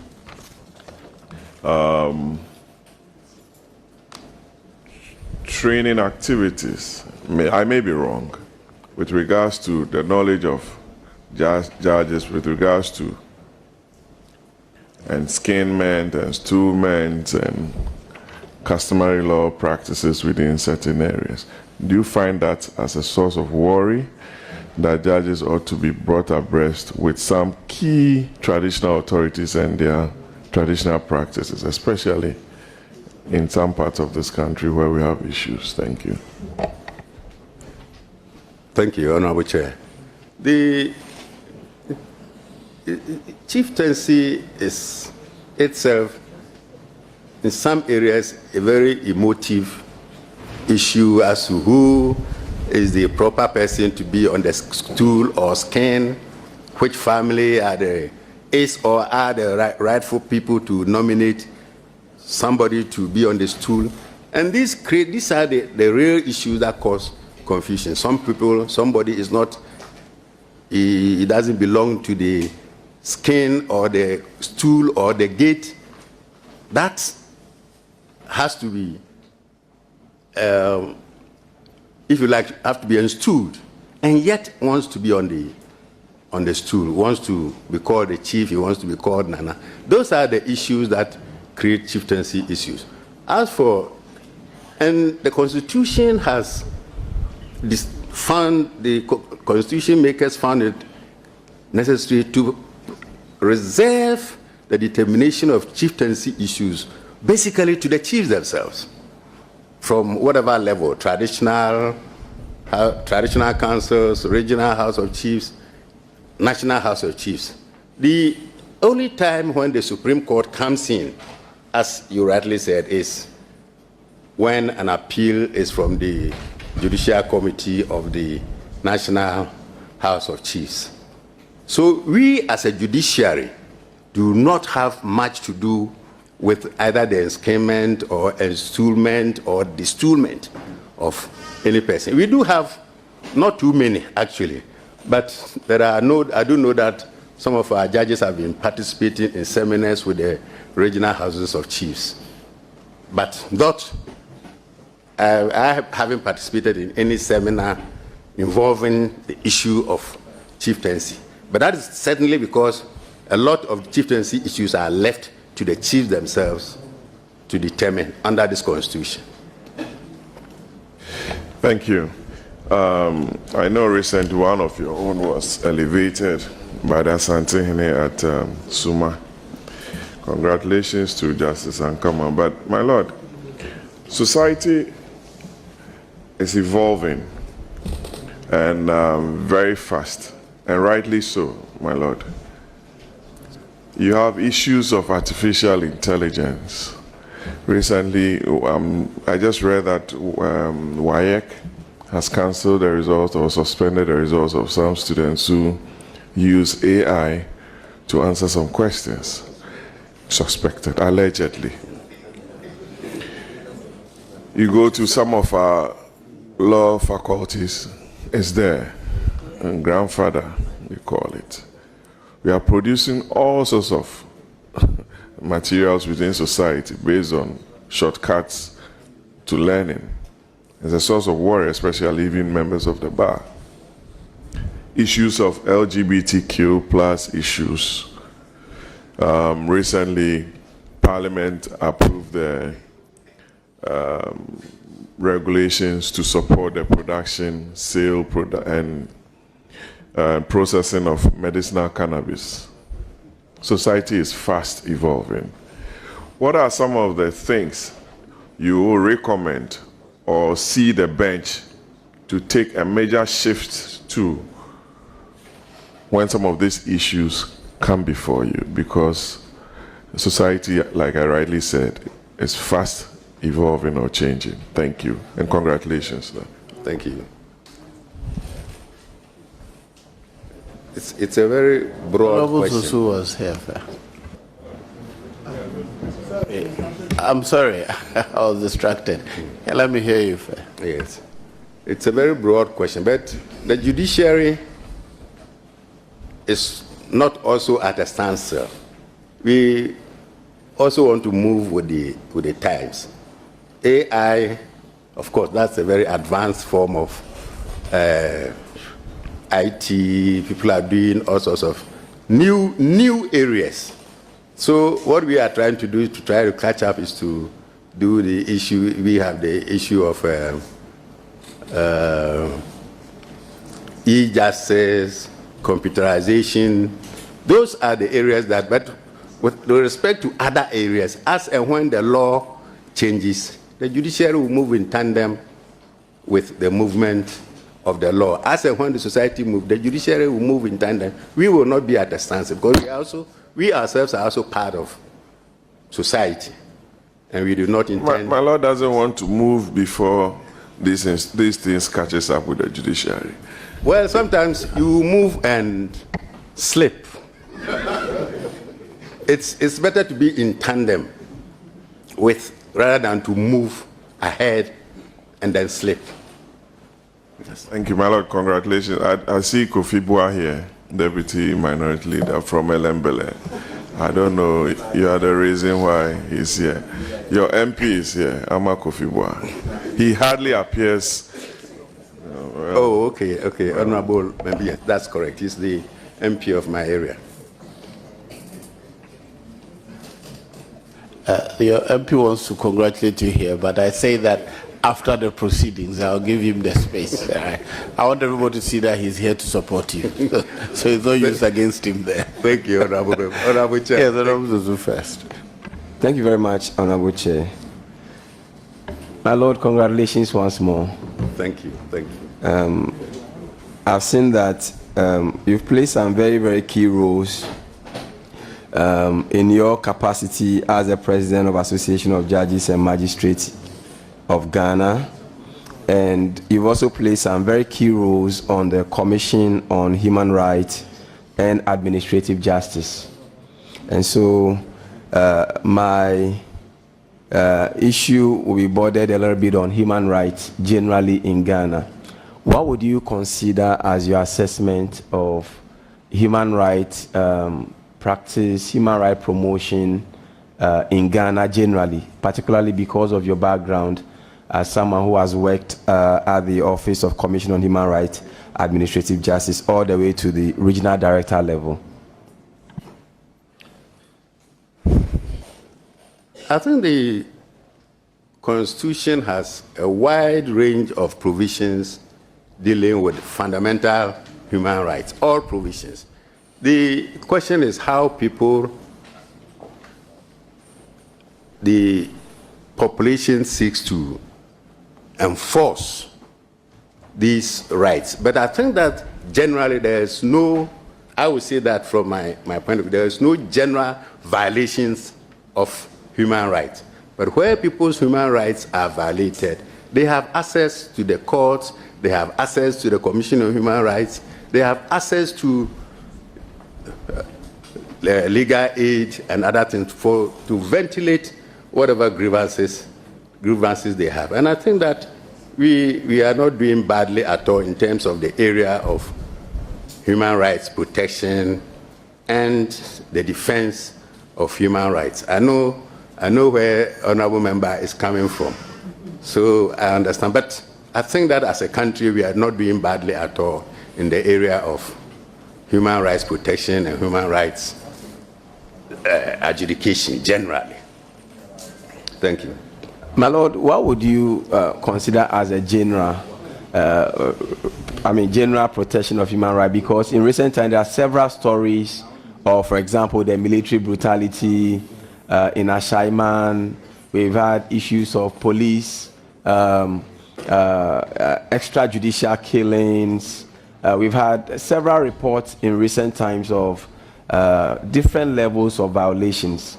So I would consider these ones as real violations generally in that spectrum. So because you've been at the Commission on Human Rights and Administrative Justice before, would you not consider these matters as matters of human rights violation generally in our country?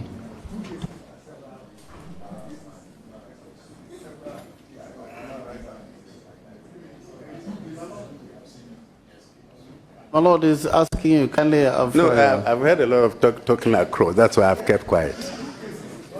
No, the human rights, as I said, generally, we are not doing badly. Sometimes you can have exceptions. Some policeman will pick a gun and do something that is not allowed, shoot one or two people dead. That is a violation of somebody's human rights. The military, I know you talked about the Ashama, but I know that some of those things are investigated, but I don't know whether the investigation, the report has come to you or to, I don't know. But they are not, as I said, we are not doing badly. If you have one or two exceptions, people going about doing what they are not supposed to do, that I don't consider as a general perception of violation of human rights. Thank you very much, my Lord. My Lord, I think in an earlier answer to questions posed by Honorable Godfred Gisao, you had said that a number of cases are handled by the judges, and most often than not, people do not appreciate all those cases, but usually have problem with the very limited political cases, and should we be worried that Ghanaians generally, either rightly so or wrongly, has misjudged the conduct of judges in those matters? And what do you think that even as a Supreme Court bench we can do to correct these perceptions?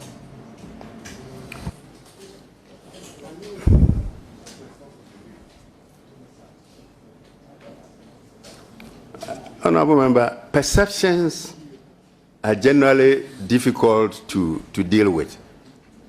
Those are the mindset of some people. Now,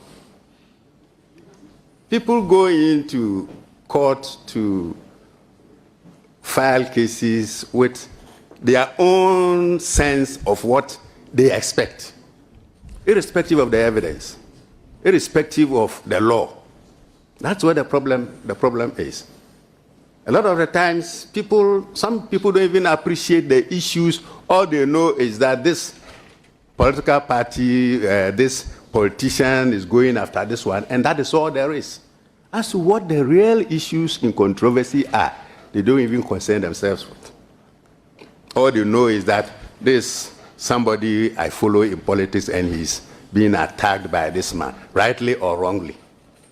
So if the judgment doesn't go the way he expects, naturally, but wrongly, he will proceed to shout from the rooftop that justice has not been done, this person has been cheated, and that's why I said it's difficult to deal with this kind of perceptions and to say that I will try to, as it were, sweep perception out of the perceptions are in the minds of people, and it's difficult to deal with.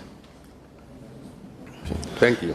My Lord, finally, do you think it's time for us to have a contempt act where we can, by law, regulate the remit within which the court exercises its discretion to hold persons for contempt of court, right from the lower court all the way to the Supreme Court?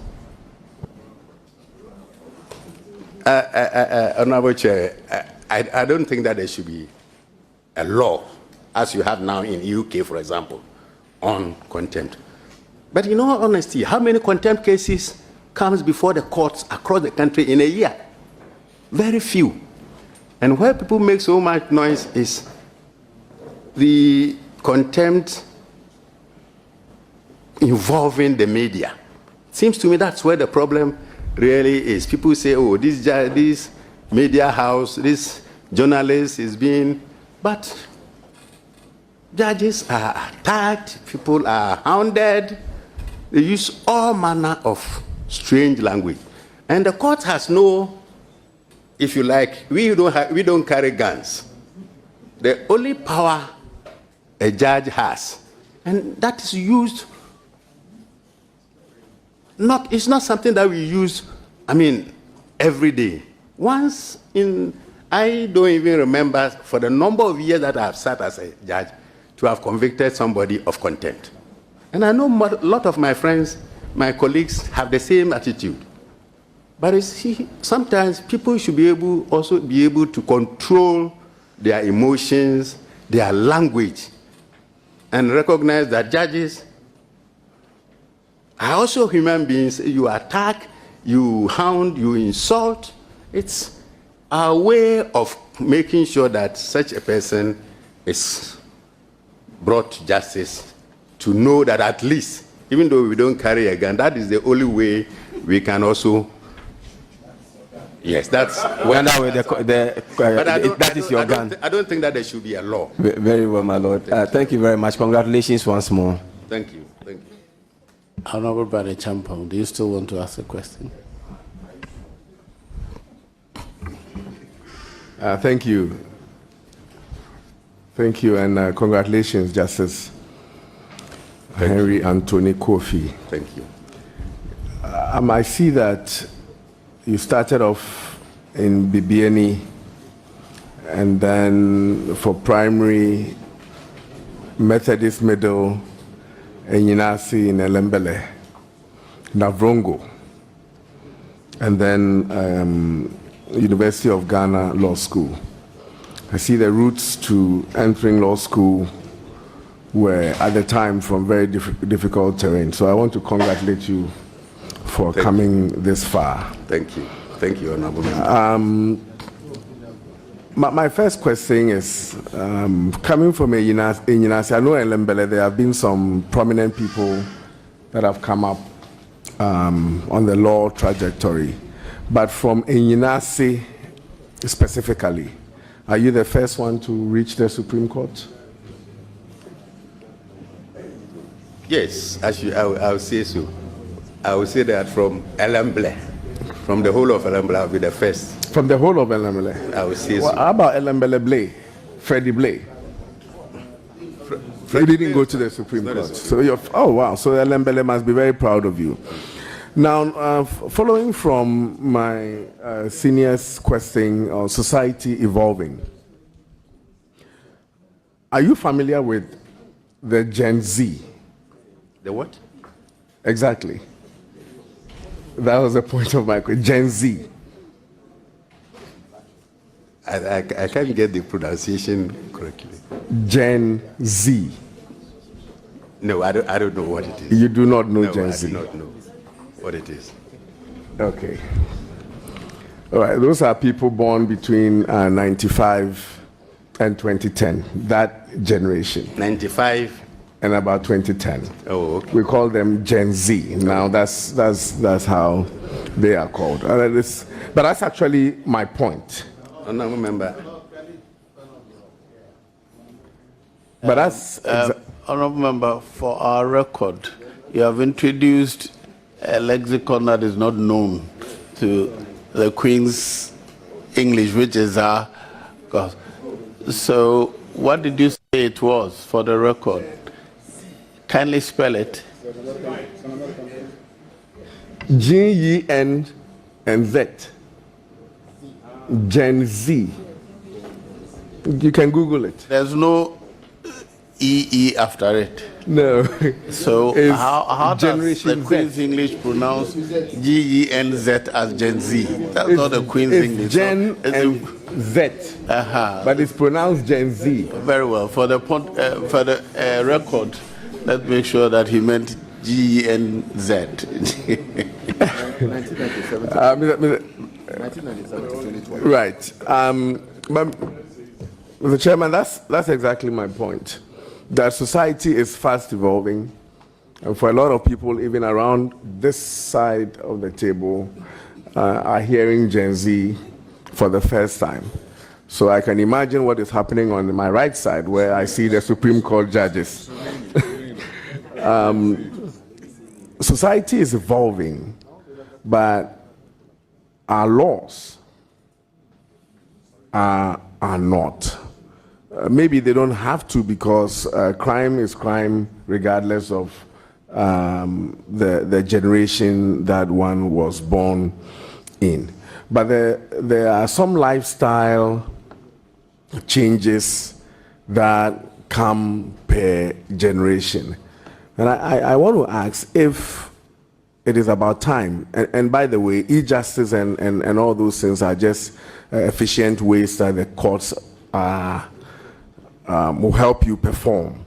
But the law itself, because of the lifestyle changes and the way some of these people behave, are you prepared to lead some reform in the law and some reform in thinking on how the courts see these generations? Sometimes the way you even dress to court in itself, you are guilty.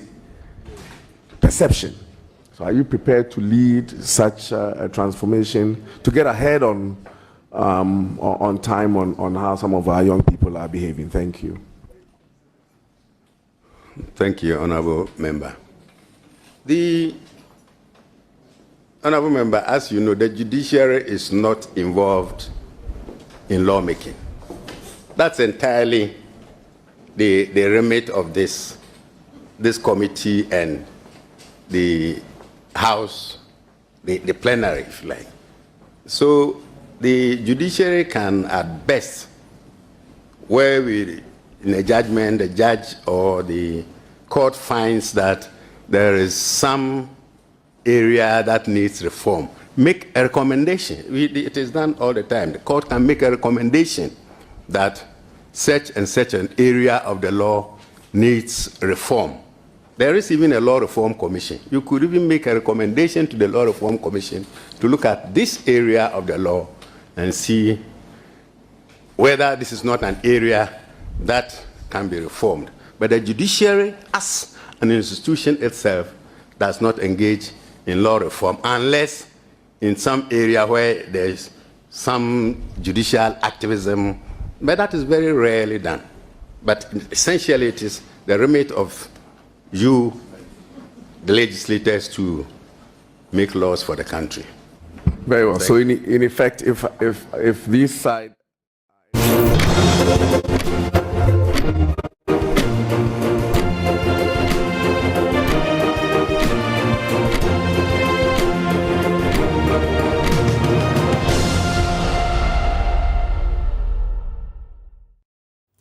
Welcome back on the AM show. We're going to have fun, but of course, right before that, we're in Parliament for the vetting of Justice Anthony Kofi, who actually is the first to go to meet that committee today as they were vetting him. We brought to you live scenes. But are you ready for the fun? It's going to be exciting. It's going to be memorable. We're going to be spending time with the family as we bring you another fun-packed edition of the Joy FM Family Party in the Park. It's set in the Ebri Botanical Gardens. Families will be treated to a whole lot. I don't want to reveal too much yet because there are some gentlemen joining me in the studio who are going to be telling you all about that. This year is going to be butu-butu. But I'll tell you later. Joining me in the studio, there is Kwame Dazi. He is with Joy Entertainment. Welcome aboard, bro. Thank you. Thanks for coming. And there's the man we all call in-house, Tuntum. Tuntum. There be a friend with Tuntum. Tuntum sounds very abrofusum. Tuntum. Welcome aboard. Thank DJ you, Black. And he, of course, is programs manager with Hits FM. So it's another installment. You guys have a way of making it lit. Let me start with you. Right. It's going down again. It's going down. In Ebri Botanical Gardens. Mm-hmm. Just tell us what we can expect this year. Well, let me paint a picture for you. So you wake up in the morning, you decide what you're going to wear. You call your kids, hey, I'm a Kofi. We are going to the Ebri Botanical Gardens. Reminder. Yes. Everybody be on time. You pack your family in your car, and you make sure you have your tickets. You get to the Ebri Botanical Gardens, and then you see the splendor. The whole environment. I mean, the environment alone will tell you, and everything for the family. Daddies have got something to occupy them.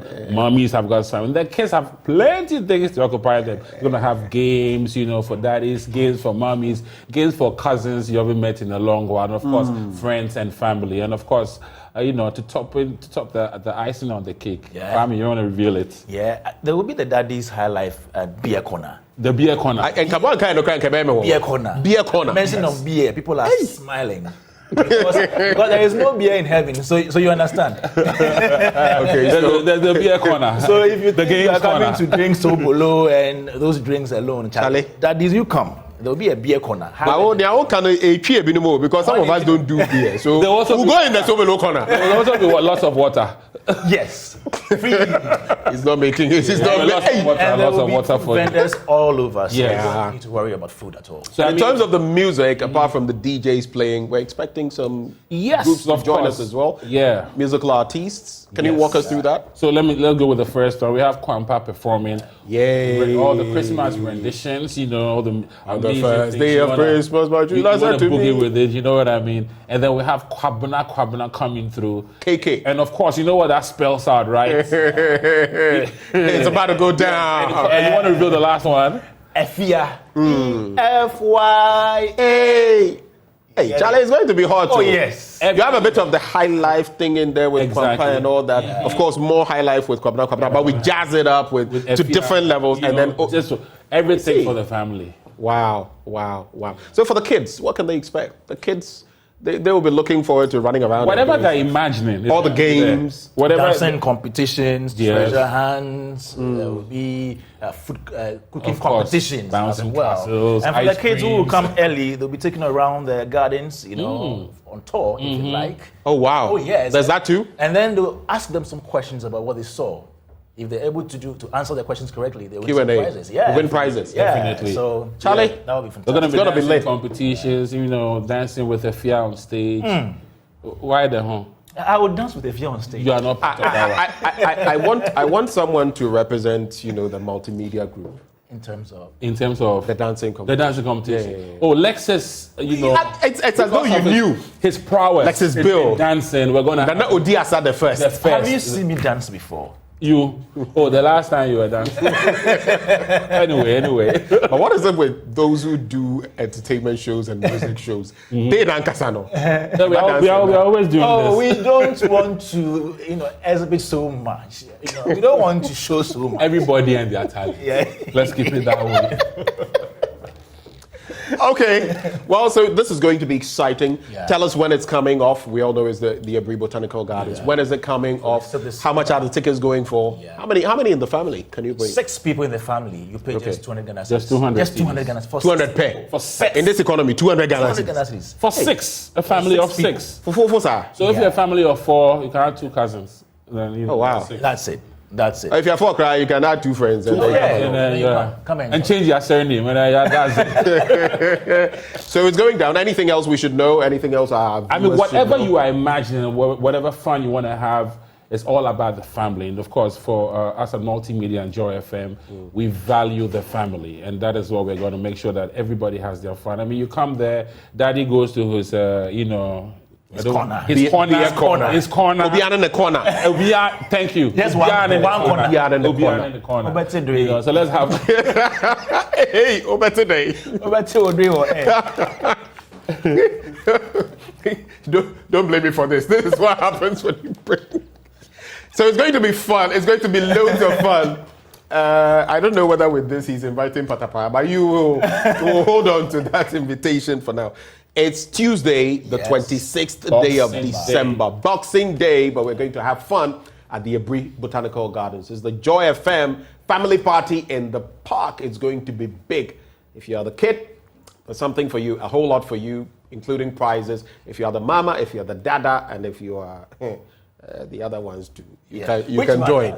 I will not see them on air. But thank you very much. Any final words, Kwame, DJ Black?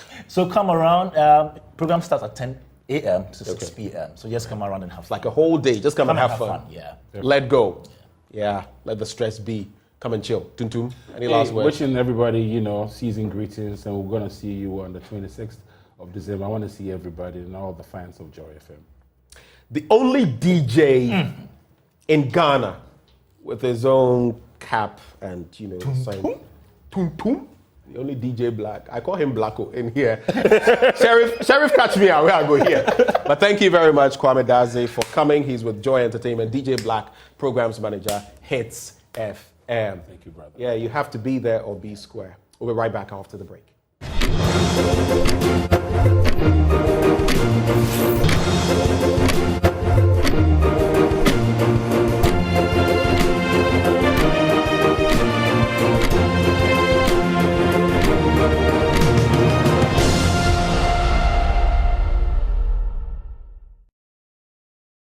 Welcome back on the AM show. Before we go, we're going to be telling you about some great things that people are doing in their own little corners to ensure that many can benefit. We'll tell you about the Christ in Me, the Hope of Glory Foundation, and how you can be a part of their latest venture. We're trying to put smiles on the faces of the most or the less fortunate in society.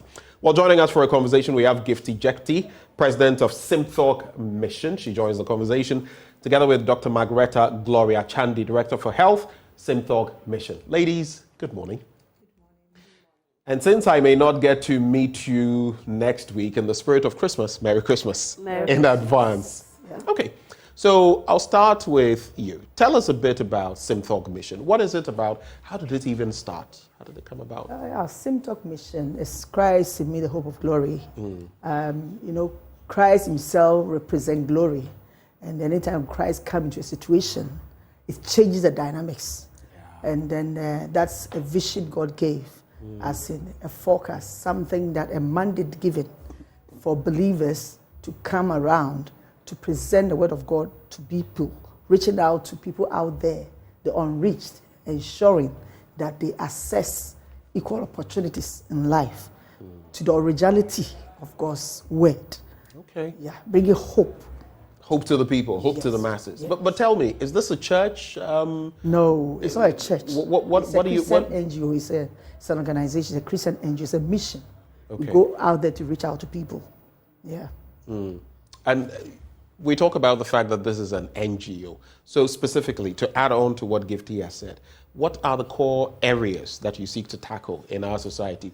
Who are those people? Whom are they that you target, basically, to impact? Our heart goes out to those who are very vulnerable. Okay. Those on drug, sex workers, streets, children, anybody who does not have any hope at all. We target them and then bring hope to them. Like Pastor just said, when Christ gets into you, it takes you to another level. So our aim is to ensure that they recover and we fully integrate them into society. Now, there are so many NGOs. I know you've come on board, but there are so many NGOs doing different things, some of them doing exactly what you do. Don't you think there's too much of a proliferation of that? And why are you also joining the bandwagon, so to speak? Are you doing anything differently? That's what I mean. Well, both of you can give answers to that question. Joining the bandwagon is, you see, it's like Christ sends people to the field, and when things are not going on, he sends different brand of people to the field. So it's not like we are duplicating efforts. Right. Yeah. We are More people are needed. No. The word will tell us the work is plenty. The work is the laborers plenty, are few. but the laborers are few. So we are also adding on to the laborers. And ours is to ensure complete integration. Okay. Not just give them clothes and leave them where they are. But we take care of their medicines, we take care of counseling, and we really integrate them back to society. So whole rehabilitation. The whole package, yeah. Okay, let me come back to you, Gifty, on that same point. Yes, so we say that we use the holistic approach. Many NGOs are looking at the humanitarian aspect and whatever, but we are blending the gospel therapy with the clinical gospel therapy. Yes. That's nice. Yes, because the word is active. That's what the Bible says.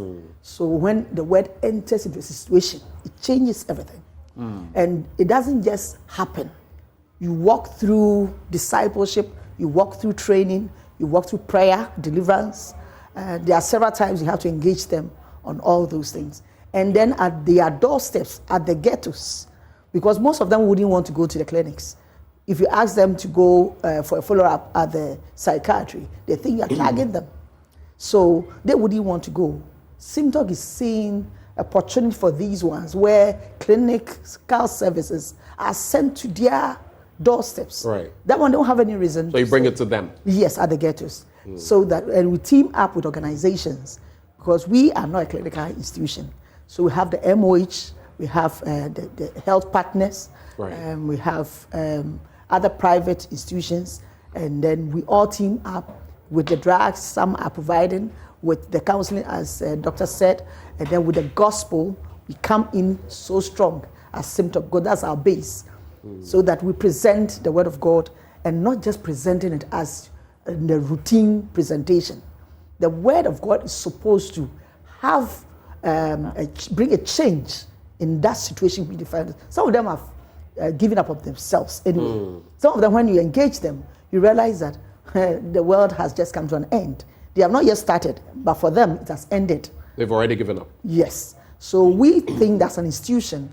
We are not just existing to just rally around activities, but really do the work, the talking, by bringing all the components that are needed for a holistic healing for the addicts. Okay. Yeah. And you have this, love came down at Christmas. This Christmas, you're trying to do something special. Tell us about it. How are you going to put the smiles on faces of different people, especially your target groups? Yeah, as usual, we want to reach out to them in their ghettos and then provide food for them, provide counseling, and then take them through the word of God. We want them to have a shoulder to lean on. Okay. At a time when the world is sharing love, they also deserve that love. They're very deserving of love. They too are God's children. Anything to add, Gifty? Yeah. You know, there's something unique that we want to do. We are calling on all believers. They should come around because we need to engage them. We need to show them love, practical love, tapping them on their shoulders. It shall be well. You know, some of these people on the streets, they are having HIV. They think that they are young people. between the teens, and then some of them just a little over 20s, in the 20s. And they at this moment, they think that Christmas is about what? For the rich, or for some people, some group of people, and then we are left out, and then we are whatever, we are not accepted. We want to engage them in the course of the celebration, as we dine with them, as we fellowship with them, as we play music and then glorify God. We want to engage them one-on-one, engage them to hear them, so they will feel accepted, and then open up. Prayer going into earth, they will open up to the Holy Spirit, and then through wisdom and the word, we can get them. Because we are looking forward, as in January, how we can bring them together in various groups, so the categories, because they have different needs. Yeah. There are various needs when it comes to addiction, and then the sex workers. Now the age factor is there, and then the extent to which people have gone into those vices are also there. But at this Christmas, we want to ensure that, yes, we are sitting with them and then getting them to pour their hearts, as we hear and as God also hears. And then as others are encouraged to also come on board. So if you're a believer out there, yes, of course, you have to come on board. Yeah. I'll ask them which entities or who is sponsoring this Simthorg event. Love came down at Christmas, and how can other people, also contribute to this great thing you're doing? Yes, so we have a couple. They are philanthropists. That's Mr. and Mrs. Benjamin Addy. Okay. Last year, they gave so much, a whole truck of rice and all that. A truck. Wow. For 100 people. And I can imagine the excitement that came with that gift. This time round, we want to sit with them and chat with them. So they are coming up with cooked meals and drinks, so that at the end of the day we can have that togetherness and fellowship. So Mr. and Mrs. Benjamin Addy, they are the people behind, and others too are trooping in small. So everybody's welcome. And Tobinko. Tobinko, for him, is on the higher vision, as in he has a foundation, that is Amo Tobin Foundation. Actually, he has accepted the concept. He's coming on board so strong. I appreciate the man so well, because when Simpson started, he was the one who helped out with our office space, and I'll never forget that. And I believe that lives that have changed. We have people, excuse my language, who are classified as mad people, who are now reconciled to their families. We walked them through the clinical services at the Accra Psychiatry, and we gave them the word. We prayed with them. Some were delivering cases, and at the end of the day, as I speak with you, some of them are with their families. And then some also are back to school. We have 2 gentlemen who were doing their masters, and they ended up at the ghettos. Now they came to terms with the need to go for rehab, because we made them understand that there's need to have it, so that they get reorganized. To the glory of God, some have returned to Kumasi, where they came from, and they are continuing. At times, give a call. We are doing well. We are also on the medication. We are not preaching that. Don't take your medication. So this love at Christian, those who are sponsoring, it's lives that they are changing.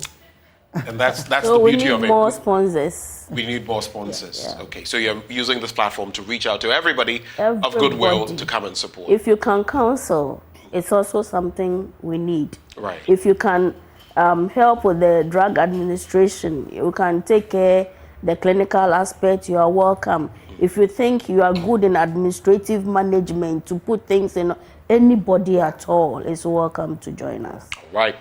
Thank you so much for joining us, Gifty Jekti, President, Simthorg Mission. Christ in me, the hope of glory. That's what it's all about. And we can all give that hope back to those who are on the verge of hopelessness. She is President of the Simthorg Mission, and Dr. Margareta Gloria Chandi, Director for Health, Simthorg Mission. Once more, thank you so much for joining us today. I see your message, Susanna Manuankra. You're asking about the Joy FM family party in the park. Yes, it's coming off, and there's something for grandma too, so you can actually pass through. That's how we cap off the show this morning on the AM show. My name is Benjamin Akakpo. You want to ask a question? Our time is up. So who can be the party in the park? Who can be Father Christmas? Oh, look for Father Christmas. Okay.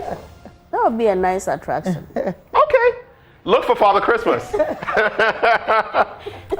Someone was telling me that he would like to be Father Christmas, but I'll not announce it on air. This is how we cap off the AM show this morning. Thank you for watching. Up next, Joy News Desk.